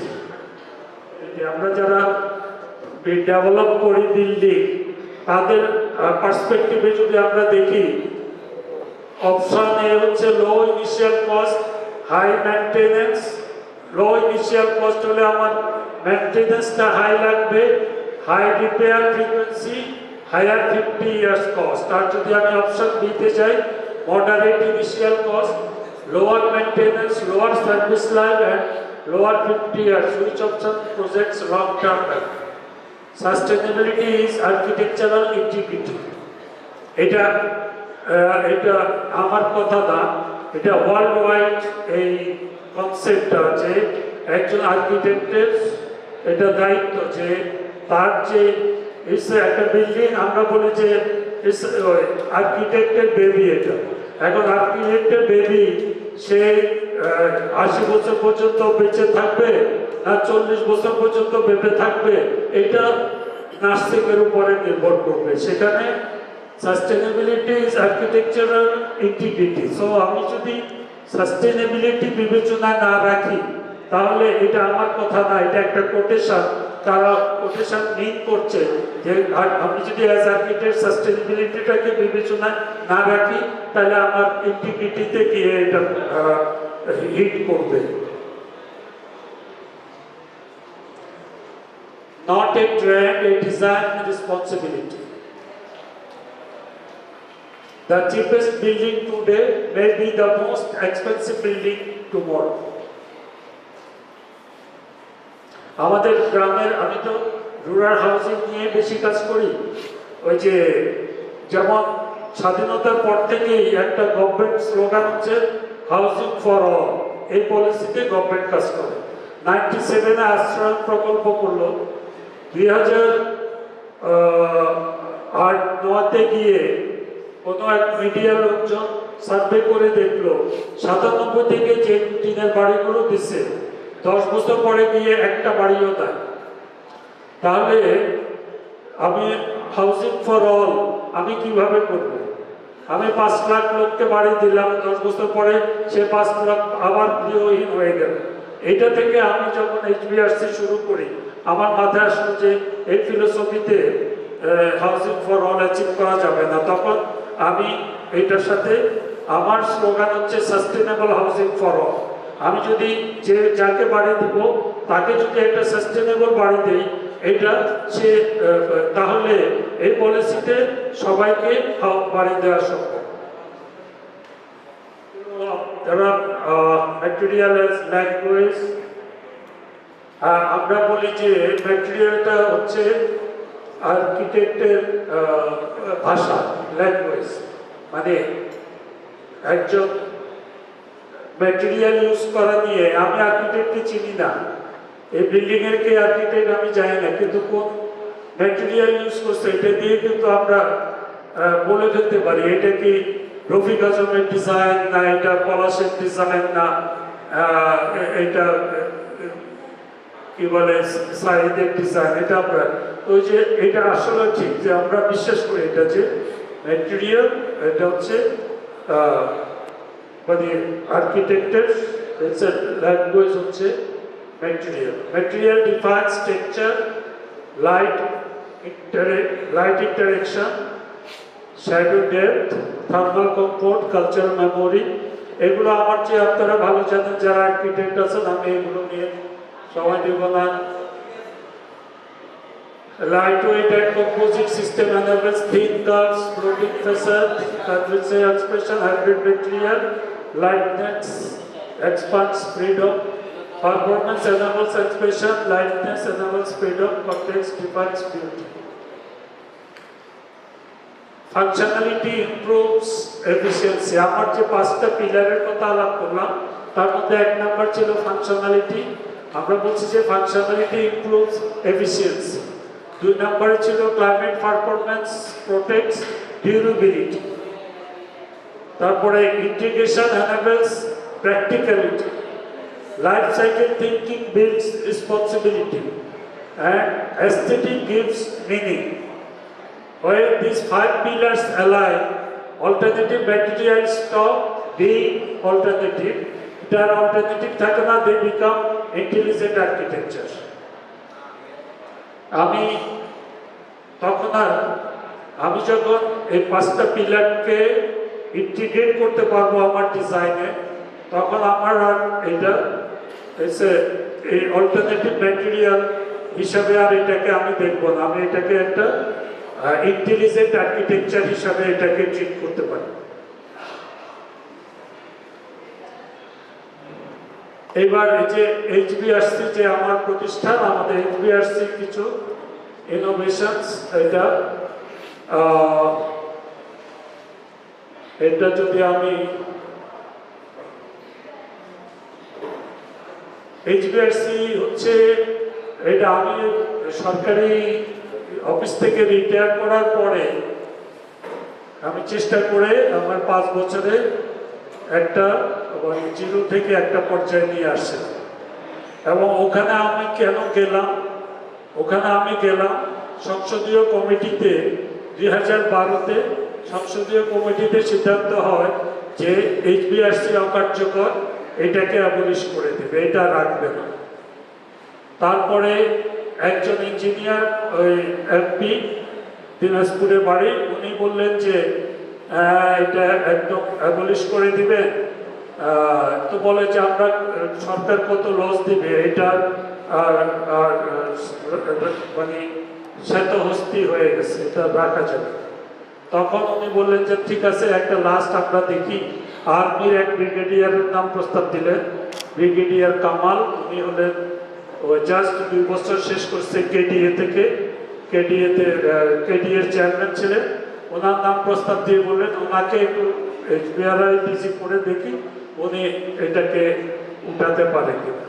এটা যখন আমাদের কাছে আসলো, আমরা এটা আমাদের ভালো লাগে যে আমরা সিভিলিয়ান ফেল করছে, এখন আর্মিকে দিয়ে একটা গবেষণা প্রতিষ্ঠান এটাকে রক্ষা করার জন্য। তখন আমরা আমাদের বন্ধু বান্ধব পর্যায়ে নিয়ে আমরা একটা কুইক মিটিং করে সিদ্ধান্ত নিলাম। আমি তখন শিল্প মন্ত্রণালয়ে বিসিকের ডাইরেক্টর ছিলাম। তখন ওরা আমাকে বললো যে তুই চলে আয় এখানে। আমি বললাম যে আমি ওখানে যাবো কি যাবো না। এর আগে আমি একবার আসতে চাইছিলাম, আমাকে জিআরসি স্যার না করছে। জিআরসি স্যারকে সবাই চিনি আমরা, তাই আমি আসতে চাইছি, জিআরসি স্যার না করছে। কেন? জিআরসি স্যার বলছে তুমি প্রশাসন থেকে ওই সব প্রশাসনের লোক দিবে, ইঞ্জিনিয়ার আর্কিটেক্টর ওখানে যেতে পারবে না, সেই জন্য আমাকে না করলো এবং আমি যাই। কিন্তু এখন আমি যখন এই অবস্থা, এটা অ্যাবলিশ হয়ে যাওয়ার অবস্থা, তখন আমি বললাম যে ঠিক আছে, তাহলে আমি জামিল স্যারের সাথে কথা বলবো। ওই দিন রাতেই জামিল স্যারের বাসায় গেলাম। জামিল স্যার বললো তুমি এখনই আসো। আমি উইদিন এ উইক আমি ওখানে একটা অর্ডার করালাম, ওখানে গিয়ে আমি গেলাম। 5 বছরে ওটাকে খুব ভালো একটা অবস্থায় নিয়ে আসলাম। একটা ন্যাশনাল অ্যাওয়ার্ড পেলাম, জাতীয় পরিবেশ পদক। তারপরে আমি রিটায়ারমেন্টের পরে 6 মাসের মধ্যে এটা আবার আগের অবস্থায় চলে গেছে। তখন আই হ্যাভ স্টার্টেড এই এইচবিআরসি। এটা আমার নিজের পেনশনের টাকা, অ্যাপার্টমেন্ট বিক্রি করার টাকা আমি কাজ করে গত 8 বছরে আমি এখন ওই যে ওখানে থাকতে যা করছি তার চেয়ে ইনশাল্লাহ অনেক ভালো কাজ, ভালো ইনোভেশন আছে। তো এই কাজগুলোর একটু যে কী করলাম সেটাই অল্প একটু পরিচয় করায় দেওয়া। এইচবিআরসি অ্যাপ্রোচটা হলো research and modelling, prototype development, real world development, performance measurement, continuous optimization. Innovation is verified performance, not assumption. আমরা lightweight floor panel করতে পারি। তারপরে হচ্ছে thin shell roofing, domes or envelope system হচ্ছে insulated watertight roof panel, cavity and thin wall panel, grounded foundation system, floor on grade system, stagnating system, seismic retrofitting, architectural envelope and forms, lifted sunshade element, louver। আসলে আমাদের একটা high rise building যদি হয়, একটা যদি একতলা দোতলা building হয়, এই 100%-ই সিমেন্টে করা সম্ভব। আর যদি হাই রাইজ বিল্ডিং হয় সেখানে ফাউন্ডেশন কলাম বিম, এই ফাউন্ডেশন কলাম বিম ছাড়া আর সব কিছুই ফেরো সিমেন্টে করা সম্ভব। ইভেন আমরা ওই যে ফ্লোরগুলো আমরা যেমন কিছুদিন আগে আমরা শেষ করলাম ওই যে মির্জাপুর ক্যাডেট কলেজে এক্স ক্যাডেটদের ডোনেশনে ওখানে একটা চারতলা স্কুল, ওগুলো ওই যে ডক্টর মাহবুব আছে, আহসানুল্লাহ ইউনিভার্সিটি প্রভিসি ছিল, কিছুদিন আগে রিটায়ার করছে ডক্টর মাহবুব, ওরা ওই মির্জাপুর ক্যাডেট কলেজ অ্যালামনি, সে আসছে আমার কাছে এবং তাকে নিয়ে আর্কিটেক্ট, সে আমি স্ট্রাকচারাল ইঞ্জিনিয়ার হিসাবে আমরা ওখানে ওই সব ফ্লোরগুলো ফেরোসিমেন্টে করছি। এইটা overhead and underground water storage system, septic tank, containment tank, integrated water type roof panel. আমরা যে জলছাদ এখন আর এই ফেরোসিমেন্টে আর ইপিএস শীট দিয়ে আমরা ওই রুফ ট্রিটমেন্ট করছি, সেখানে যে জলছাদের সাবস্টিটিউট হিসাবে ওখানে কিন্তু ইনসুলেটেড একটা লেয়ার দিচ্ছি, যেখানে আমার ইনডোর কমফোর্ট অনেক বেড়ে যাচ্ছে, অ্যাট দ্য সেম টাইম ওইটা জলছাদেরও কাজ করছে। Septic tank, water tank, overhead water tank, underground tank, এই সবগুলো কিন্তু অলমোস্ট হাফ খরচে এবং অলমোস্ট ডাবল লংজিভিটি ডিউরেবিলিটিতে করা সম্ভব।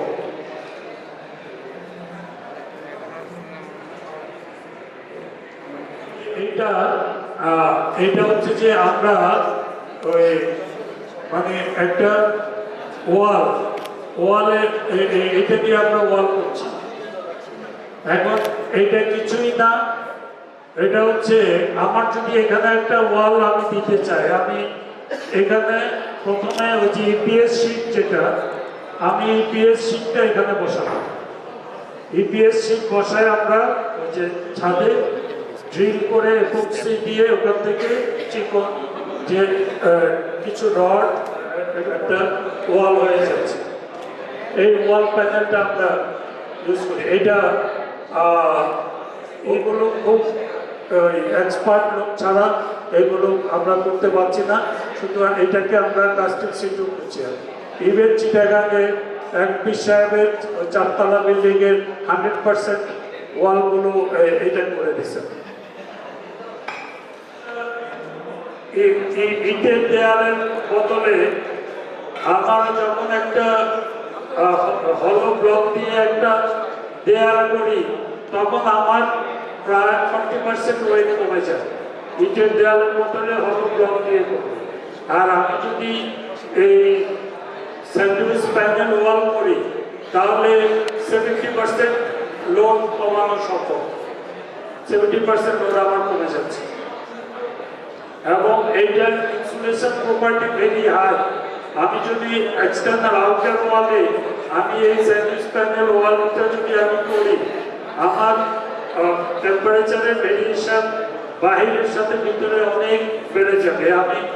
আমরা থার্মোমিটার দিয়ে আমরা চেক করে দেখছি, এবং এই থার্মাল ব্লক আর স্যান্ডউইচ প্যানেল ওয়াল আমি যেগুলো করছি সেগুলোতে কিন্তু আমি এখনো মাঝে মনিটরিং করছি। এই ট্রিমেন্ডাস রেজাল্ট পাওয়া যাচ্ছে। এগুলো সব দিক থেকে ভালো।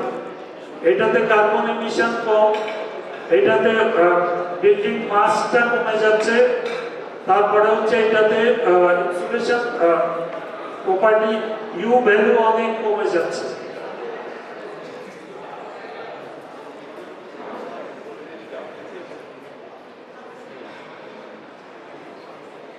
এটা হচ্ছে যে আমাদের যদি কোনো কলামে আমরা এখন একটা প্র্যাকটিসে কোনো কলামের একটু করতে গেলে অথবা কোনো কলামের শক্তি বৃদ্ধি করতে গেলে আমরা 4 ইঞ্চি থিকনেসের চারদিকে আরসিসি ওয়াল করি, যেটা আগের কলামের সাথে কোনো ইন্টিগ্রেটেড হয় না।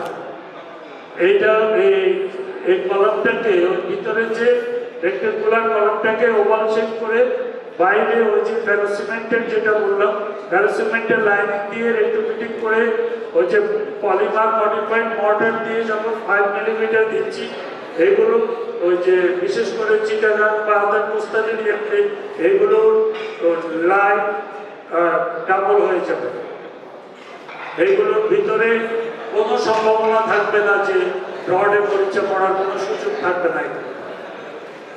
কাজ চলমান। এটা হচ্ছে এটা স্টিল হাউস। এটার কনসেপ্ট হলো ওই কোস্টাল এরিয়া যেখানে জলোচ্ছ্বাস হয়, সাইক্লোনের সময় যেখানে জলোচ্ছ্বাস হয়, আর যেখানে ফ্লাড প্রোন এরিয়া যেখানে বন্যা মানুষের চাল পর্যন্ত চলে যায়, সেখানে আমরা এইচপিআরসি থেকে আমরা এই প্রপোজালটা দিচ্ছি যে একজন মানুষ যদি 600 স্কোয়ার ফিটের একটা বাড়ি করে, 600 স্কোয়ার ফিটের একতলার বদলে সে 300 স্কোয়ার ফিটে দুইটা ফ্লোর করবে, দোতলা করবে। দোতলা করলে পরে নিচের তলার যে পার্টিশন ওয়ালগুলো এগুলো কিন্তু যে মুভেবল হবে, এগুলোকে যখন সে বন্যা আসবে অথবা জলোচ্ছ্বাসে আর ওয়ার্নিং হবে তখন সে নিচের ওই বেড়াগুলো খুলে দিয়ে সে তার ভ্যালুয়েবলস নিয়ে দোতলা চলে যাবে। আবার বন্যা চলে গেলে সে নিচের তলা আসবে, তাকে আর রাস্তার উপরে গিয়ে থাকতে হবে না, অথবা তাকে ফ্লাড শেল্টার সাইক্লোন শেল্টারে যেতে হবে না। এটা স্টিল হাউস। এটা দেখা যাচ্ছে। আর নিচে যে বাড়িটা এটা হচ্ছে 100% ভ্যালু সিমেন্ট। এটা অন্য একটা সুবিধা আছে, এটা পোর্টেবল। এটা আমি বুঝছি উখিয়াতে ওই কনসেপ্ট ছিল যে রোহিঙ্গা শরণার্থীদেরকে পাকা বাড়ি দেওয়ার কথা। সরকার বলছে ওখানে আমার ইকোলজি বায়োডাইভার্সিটি অ্যালাউ করবে না, ওখানে পাকা বাড়ি হবে না। আর ডোনাররা বলছে আমরা টাকা দিব, ওদেরকে রেসিলিয়েন্ট বাড়ি দাও। এরা তো ওই যে সাইক্লোন মোকায় বহু বাড়ি চালটা উড়ায় গেছে। তখন ইউএনডিপি আমাকে বললো এটা কোনো সমাধান খুঁজে বের করা যায় কিনা। আমি 3 মাস এটার উপরে কাজ করে এই বাড়িটা দিলাম, যেটা একটা স্যাম্পল করে দিলাম যে এটা ওরা পাকা বাড়িতে থাকবে। রোহিঙ্গারা চলে যাবে, এখানে 2 লাখ 3 লাখ যে বাড়ি হবে এগুলোকে 100% এখান থেকে উঠায় ওই যে নদী ভাঙন প্রবণ এলাকায় ওখানে লো ইনকাম পিপলকে দিবে, যাতে নদী ভাঙতে শুরু করলে তারা আবার এটাকে ওখানে আনতে পারে। তো এইটা পোর্টেবল হাউস। এটা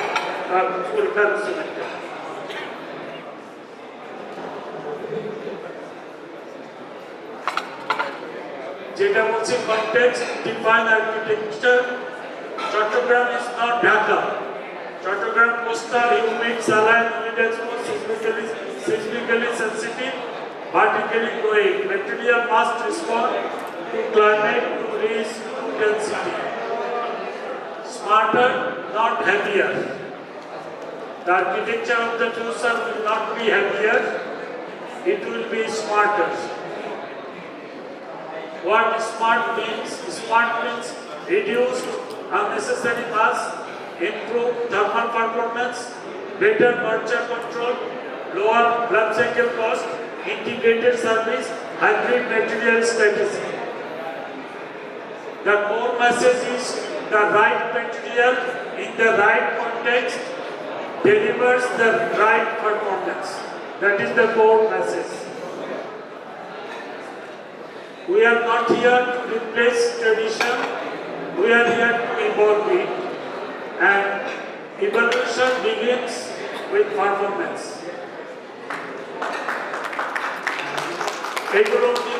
এগুলো কিছু হচ্ছে এই যে আমরা ইটের কনভেনশনাল ইটের বদলে আমরা থার্মাল ব্লক, এই থার্মাল ব্লকগুলো এটা যে আমার আবিষ্কার তা না, এগুলো কিন্তু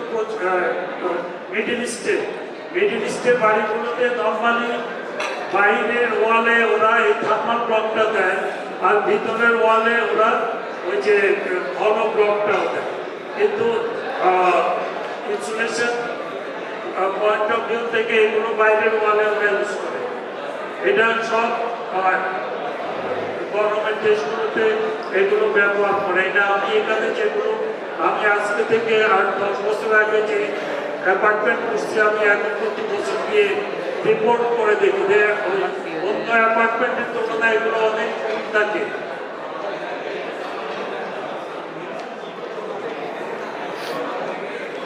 এটা ইন্টারলকিং ব্লক, এটা ইউনি ব্লক, হলো ব্লক, এটা cellular light weight concrete block. এগুলো পানিতে ভাসে, এটা ম্যানেজমেন্ট স্ল্যাব, এটা সেন্ট্রিস ওয়াল প্যানেল, এটা প্ল্যান্টার। ইভেন আমরা ওই যে স্মল স্কেলে প্ল্যান্টার নিয়েও কাজ করছি, কারণ আমি ওই যে সচিবালয় গিয়ে পরিবেশ মন্ত্রী যত পরিবেশ নিয়ে এত কথা বলা তুমি, তোমার সচিবালয়ের সব হচ্ছে হয় প্লাস্টিকের না হয় মাটির, ও দুইটাই খেলা। তাহলে আমি সিমেন্টের টপ দিচ্ছি, যেটা 2-3 মিলিমিটারে আমি দিতে পারছি।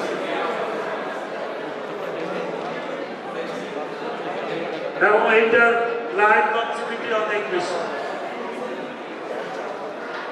এই একটা রুফ প্যানেল আমরা আরসিসি ছাদের বদলে, আরসিসি ফ্লোরের বদলে আমরা এটা করছি। ওই যে মির্জাপুর ক্যাডেট কলেজের এখানে এটা করছি, এখন 5 তলা, আর লক্ষ্মীপুরে একটা হচ্ছে এখন হাসপাতাল, এই তারপরে সিরাজগঞ্জে করলাম। অনেক জায়গায় আমি অনেকগুলো করছি এই রুফ প্যানেল দিয়ে। এই রুফ প্যানেলটা হচ্ছে আমাদের কনভেনশনাল যে রিল স্ল্যাবের কনসেপ্ট।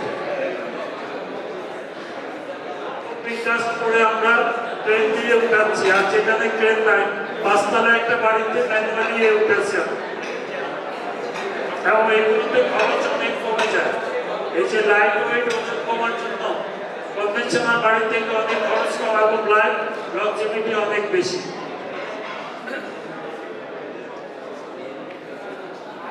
এটা হচ্ছে কেউ যদি বলে আমি ওই নিচে রিপটা নেব না, আমি নিচে প্লেন চাই, তার জন্য আমরা এটা দিতে পারি। আর অথবা এটা নর্মালি আমি ওই রুপে দেই, নিচের দিকে রিপ স্ল্যাব হলেও রুপে গিয়ে এটা দেই, তাহলে এটার পরে আমার ওই হিট ট্রিটমেন্টের জন্য কিছু করা লাগে না, কারণ ফেরোসিমেন্ট কংক্রিটের চেয়ে অনেক বেশি ইমপারমিয়েবল, পানি অ্যালাউ করে না। আপনারা জানেন যে ওই সরকারি অনেক শত শত ওই পানির ট্যাঙ্ক ছিল, 4 ফিট পানির ট্যাঙ্ক, ওগুলো মাত্র 1/2 ইঞ্চি ওয়াল থিকনেস, কিন্তু 40 বছর এখনো কোনো অসুবিধা হচ্ছে না। ফেরোসিমেন্টটা সবচেয়ে বড় কোয়ালিটি হলো এটা যত পাতলা হোক, এটা কোনো পানি অ্যালাউ করে না। সেই সুবিধাটা আমরা নিয়ে আমরা এটা রূপে যখন আমি এটা যখন আমি রূপে করবো, আমার এটার জন্য আর কোনো জলছাদ, আমরা যদি বর্তমানে যে ঢালাই তার উপরে জলছাদের যে কস্ট, তার চেয়ে অনেক কম খরচে আমরা এই সিস্টেমটা করবো। এটা আমরা করছি। সিমেন্টের স্ল্যাব এগুলো এইচবিআরআইতে করে। এইটা যদি একটা দেখেন, এটা আমার না, এটা আমি অনলাইন থেকে ছবি দিচ্ছি। এই কাজটি যে আমি করি সারা পৃথিবীতে তা না। এই যে বাড়িটা করলো, কলাম বিল করার পরে এখানে ইউপিএস শিট দিয়ে দুই পাশে হচ্ছে যেটা বললাম ওয়্যার ম্যাশ আর রেনফোর্সমেন্ট দিয়ে এটা প্লাস্টার করে দিচ্ছে। এইটা কম হয়ে যাচ্ছে, পুরো বিল্ডিং এর ওয়েট কমাচ্ছে। টেম্পারেচার আমাকে থার্মাল ইনসুলেশনের কাজ করে দিচ্ছে। তারপরে হচ্ছে 100 বছর ওখানে কোনো ড্যাম বা লোনা বেরোয়ার এগুলোর কোনো সম্ভাবনা আমার থাকছে না। মেনটেন্যান্স খরচ না করলে চলে পুরা লাইফ পিরিয়ড। আর এগুলো হচ্ছে ফেরোসিমেন্টে যে অনেক পাতলা, এই যেগুলো আমরা বলি যে একজন আর্কিটেক্ট সে মানে কবি হয়ে যেতে পারে যদি সে ফেরোসিমেন্ট ব্যবহার করতে পারে। কবি হয়ে যেতে পারে মানে ইন এ সেন্স যে কোনো শেপ, ফর্ম, স্ট্রাকচার তার মাথায় যা আসে সেটা দিলে আমরা ফেরোসিমেন্টে ওই শেপ ওইটা করে দিতে পারি। যে থিকনেস যত পাতলা চাই আমরা দিতে পারি, যেটা আরসিসিতে সম্ভব না। কাজেই মানে ফেরোসিমেন্ট টেকনোলজিটা আর্কিটেক্টের জন্য অনেক বড় একটা ফ্রিডম এনে দিচ্ছে। এই টেকনোলজি যদি আমি ইন্ডিয়াতে প্রতি বছর যাই, আমি ওখানে life member, Indian ferrocement society member, তো পুনেতে, মহারাষ্ট্রে, ওখানে আমি দেখি যে ইঞ্জিনিয়াররা কম, আর্কিটেক্টরা বেশি ওই ফেরোসিমেন্ট নিয়ে কাজ করছে। এবং আর্কিটেক্টর শুধু ডিজাইন না, তারা নিজেরা ডেভেলপার হিসেবে কাজ করছে মোটামুটি গ্রস দুইটা ভাগে ভাগ করছে, যে engineering building material, architecture building material. আমি যদি 500 বিল্ডিং ম্যাটেরিয়াল হয়, এই যে দরজার সিটকিন, এটাও তো একটা বিল্ডিং ম্যাটেরিয়াল, তাই না? লকটাও একটা বিল্ডিং ম্যাটেরিয়াল। এখন ওইভাবে চিন্তা করলে আমি হার্ডলি 10 থেকে 15টা ইঞ্জিনিয়ারিং ম্যাটেরিয়াল আছে, আর সব হচ্ছে আর্কিটেকচার বিল্ডিং ম্যাটেরিয়াল। কারণ ইঞ্জিনিয়ারিং বিল্ডিং ম্যাটেরিয়াল কোনটা? রড, সিমেন্ট, পাথর, বালি, এইরকম কয়টা ছাড়া আর ইঞ্জিনিয়ারিং ম্যাটেরিয়াল নাই। আর সব বিল্ডিং ম্যাটেরিয়াল হচ্ছে এটা কিন্তু আর্কিটেকচার বিল্ডিং ম্যাটেরিয়াল।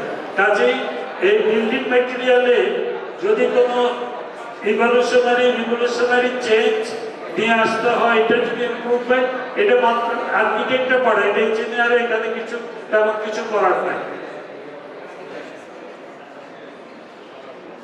এই যে এই দরজা, এখানে হচ্ছে 4টা দরজার ফ্রেম আছে। আমি বর্তমানে কাঠের একটা ফ্রেমের চেয়ে অর্ধেক খরচে আমি ফেরোসিমেন্টের ফ্রেম করতে পারছি। কাঠেরটা বাথরুমে যদি হয় অথবা বারান্দায় হয়, এগুলো কিন্তু বেশি দিন যাবে না, এগুলো পচে যাচ্ছে। আর সেখানে ফেরোসিমেন্টের এটা আমরা যেখানে করছি, এখানে সেখানে কোনো করার পরে এটা সারা জীবনে তো আর পচে নষ্ট হওয়ার কোনো সুযোগ নেই, কিন্তু বোঝার কোনো উপায় নাই। এই যে 2টা দরজা পলিশ করা, ওই সাদাগুলো তো ফেরোসিমেন্টের, এই 2টার মধ্যে একটা কাঠের একটা ফেরোসিমেন্টের, কিন্তু খরচ পড়বে অর্ধেক।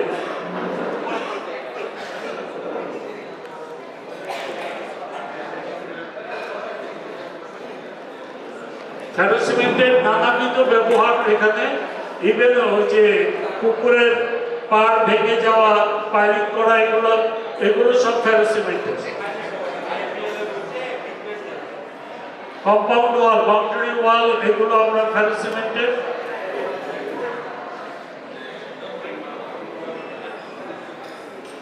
এই যে 2তলা বাড়ি, ওটা আন্ডার কনস্ট্রাকশন, এটা 100% প্রিকাস্ট। আমরা নিচে করে ফেরোসিমেন্টের নিচে করে এটা ট্রেনে উপরে উঠায়া এই বাড়িটা করা আছে। বাঁ দিকের যে রুমটা, এটা চিটাগাং একটা মসজিদের, আর ডান দিকের যেটা, এটা বড়, এটা 40 ফিট ডায়া, এটা হচ্ছে ঢাকা ক্যান্টনমেন্টের।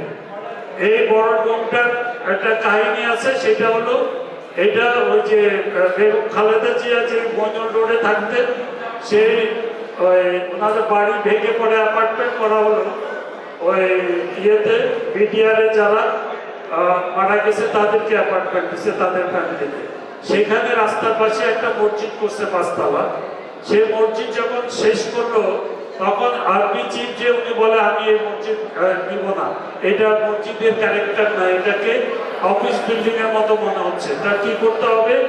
ওই যে আর্কিটেক্টকে বললো, আর্কিটেক্ট ছিল ডিটিসি, তো বললো যে আমরা উপরে একটা ডোম টোম করে না দিলে মসজিদ মসজিদ মনে হচ্ছে না। তখন আর্কিটেক্ট একটা মাঝখানে ডোম করে দিল। এখন স্ট্রাকচার ইঞ্জিনিয়ার বলছে এটা করা যাবে না, আমি ফাউন্ডেশনে কলামে তো এটা লোড করি না। এইটা দিয়ে যখন লাগলো একটা স্টিলমেট হলো, তখন যে কনস্ট্রাকশন করে ইঞ্জিনিয়ার সে আসছে আমার কাছে আসার পরে আমি বলছি যে এটা কোনো ব্যাপার না, আমি করে দেব এটা। তো আমি যখন করে দিব, যে অরিজিনাল ডিজাইনার সে তো বুঝে, সে ফেরোসিমেন্ট সম্পর্কে জানে না, সে আপত্তি করলো। তখন আমি বলছি তার সাথে একটা মিটিং করে যখন তারা বুঝালাম, বললাম যে আপনি এখানে যে লোড, লাইভ লোড যেটা, আর হচ্ছে জলছাদের একটা লোড ধরি আমরা, সেই জলছাদের যে লোড দিচ্ছেন তাতে করে 60 পাউন্ড আসে, আমি আপনাকে 30 পাউন্ডে যদি লোড করে দিতে পারি, সব আপনার অসুবিধা কি? বলে না, কোনো অসুবিধা না। দেন উই হ্যাভ ডিসাইডেড, এবং আরসিসি এই ডোম করতে যে খরচ, তার অর্ধেক খরচে আমরা এই ফেরোসিমেন্টের এই ডোমটা করলাম।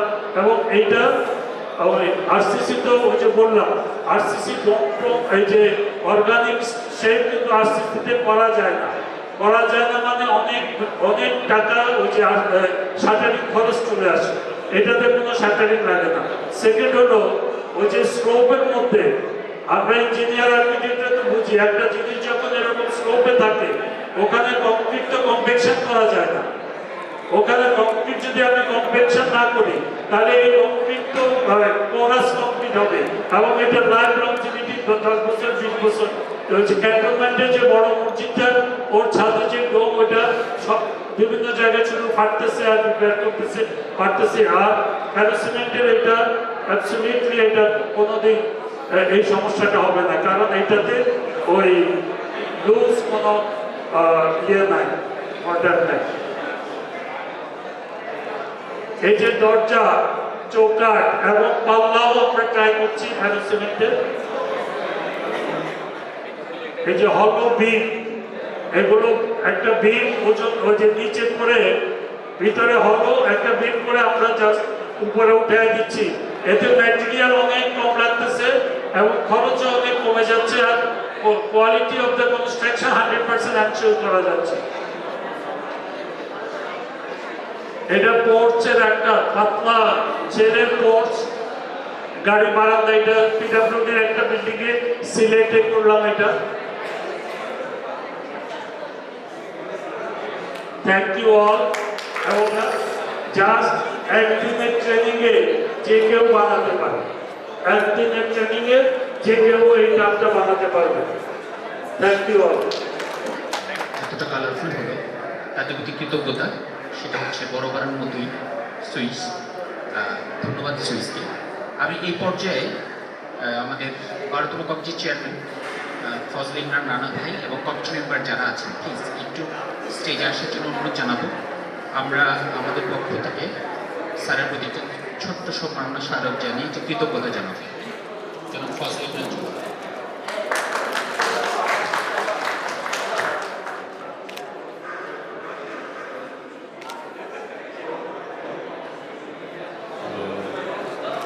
অন্যান্য শুভেচ্ছার্থী, আমি মোহাম্মদ আলী হোসেন জুয়েল, জেনারেল ম্যানেজার সুইস.গ্লোবাল।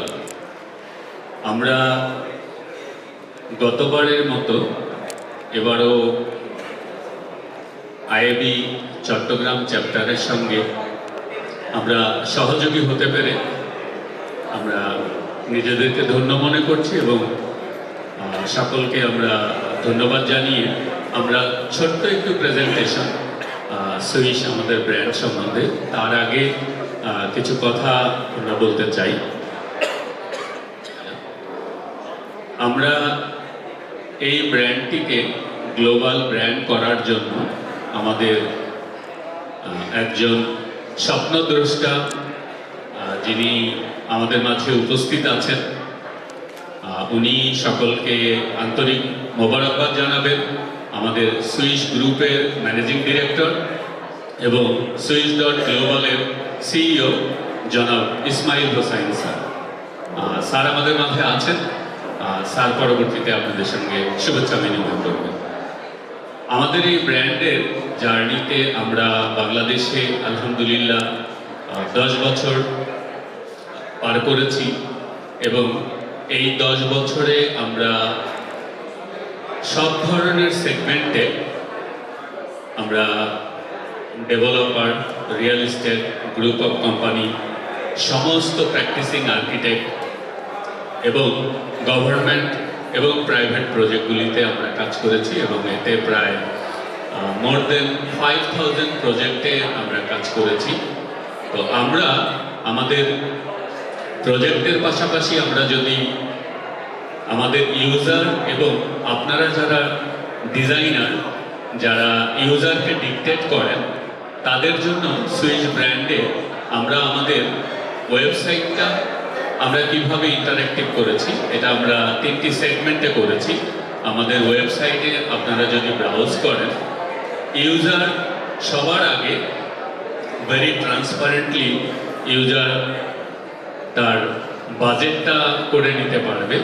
এটা একটা ট্রান্সপারেন্ট এবং রেশনাল প্রাইসিং দেওয়া এবং সেখানে ইউজার তার জায়গাটাতে যদি আমাদের কোনো product, specially commode, basin, shower, even tiles, উনি যদি নিজে নিজে তার প্রিমিসিসের মধ্যে বসিয়ে দেখতে চায়, সেটাও সে এই প্রোডাক্টটার সেগমেন্টে দেখিয়ে নিতে পারবে। তো আমরা অনেক বেশি ইনফরমেটিভ ডেসক্রিপশন ইফতারের আগে আগে আমরা দিতে চাচ্ছি না।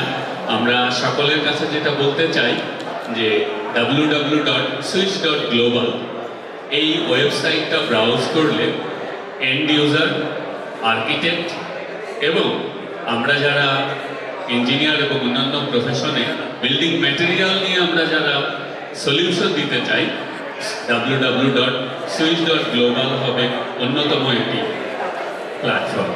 পাশাপাশি আমরা এই 10 বছরে আমাদের মেজর ক্লায়েন্টেল যদি বলি, আমরা আসলে সব সেগমেন্টের ডেভেলপার কোম্পানি, সব সেগমেন্টের গভর্নমেন্ট অফিসেস এবং সব সেগমেন্টের group of company, garments industry, even starting from prime minister ভবন এবং আর্মি চিফ, নেভি চিফ, সবগুলি বাংলোতে আমরা আমাদের সুইচ ব্র্যান্ডের প্রোডাক্টের সেবা পৌঁছিয়েছি। এর কিছু কি ফিচার আছে, সেটা হলো আমরা প্রত্যেক ইন্ডিভিজুয়াল ইউজারের জন্য আমরা আমাদের প্রোডাক্ট ম্যানুয়াল, পাশাপাশি প্রোডাক্টের ইউজার ম্যানুয়াল এবং মেইনটেনেন্স ম্যানুয়াল, এটা আমরা প্রত্যেক ইন্ডিভিজুয়াল কাস্টমার থেকে শুরু করে গ্রুপ অফ পিপল সব ধরনের ইউজারকে প্রোভাইড করি।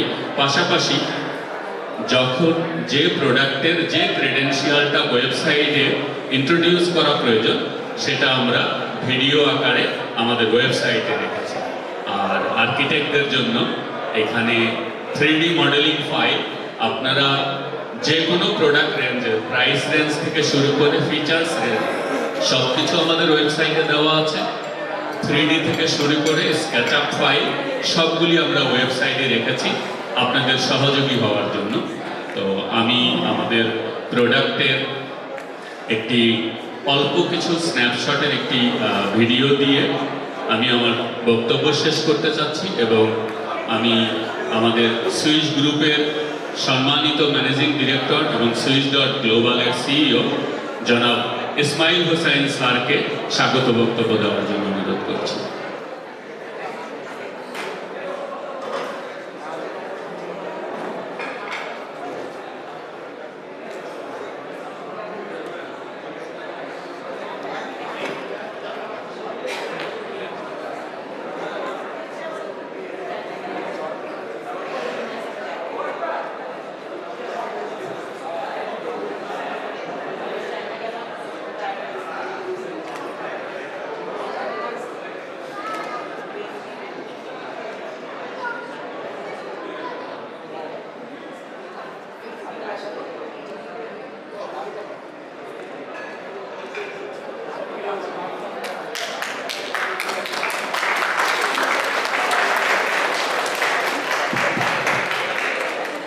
আজকের এই অনুষ্ঠানে আপনাদেরকে সবাইকে একসাথে পেয়ে এটা খুবই আনন্দদায়ক একটা সিচুয়েশন আমাদের জন্য।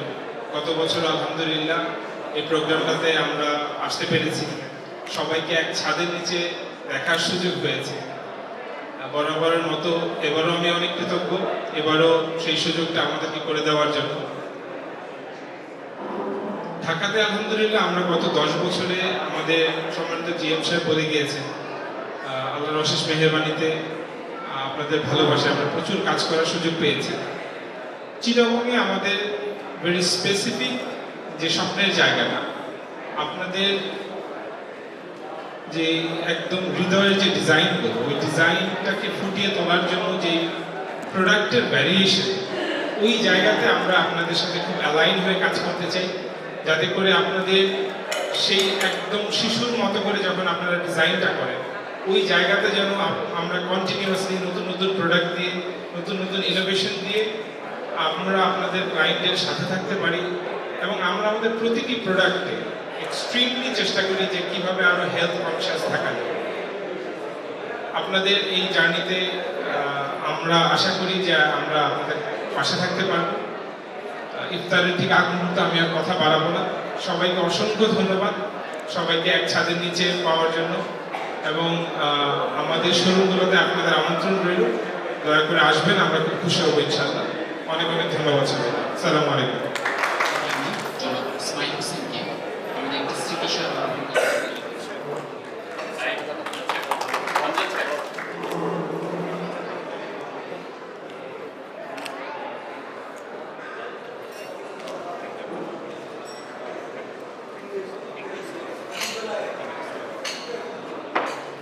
ইভেন্টের পার্টনার সুইশ এবং প্রকৌশলী জনাব আবু সাদেক, সবাইকে আন্তরিক ধন্যবাদ আজকের এই আয়োজনে যোগ দেওয়ার জন্যে, এবং সবাই একসাথে একটা ইফতার করবো, এটাই আমাদের শুরু থেকে প্ল্যান ছিল। এবং এই ইফতার আয়োজনে যারা সহযোগিতা করেছেন, সহযোগিতার হাত বাড়িয়ে দিয়েছেন, সবসময়ই দেন। সুইশকে, আমাদের 12তম কমিটি এবং বাস্তবিক চট্টগ্রাম চ্যাপ্টারের পক্ষ থেকে অসংখ্য অসংখ্য ধন্যবাদ। আমরা এখন সবাই একসাথে ইফতার করব এবং কিছু গল্প গুজব হবে। সবাইকে ধন্যবাদ।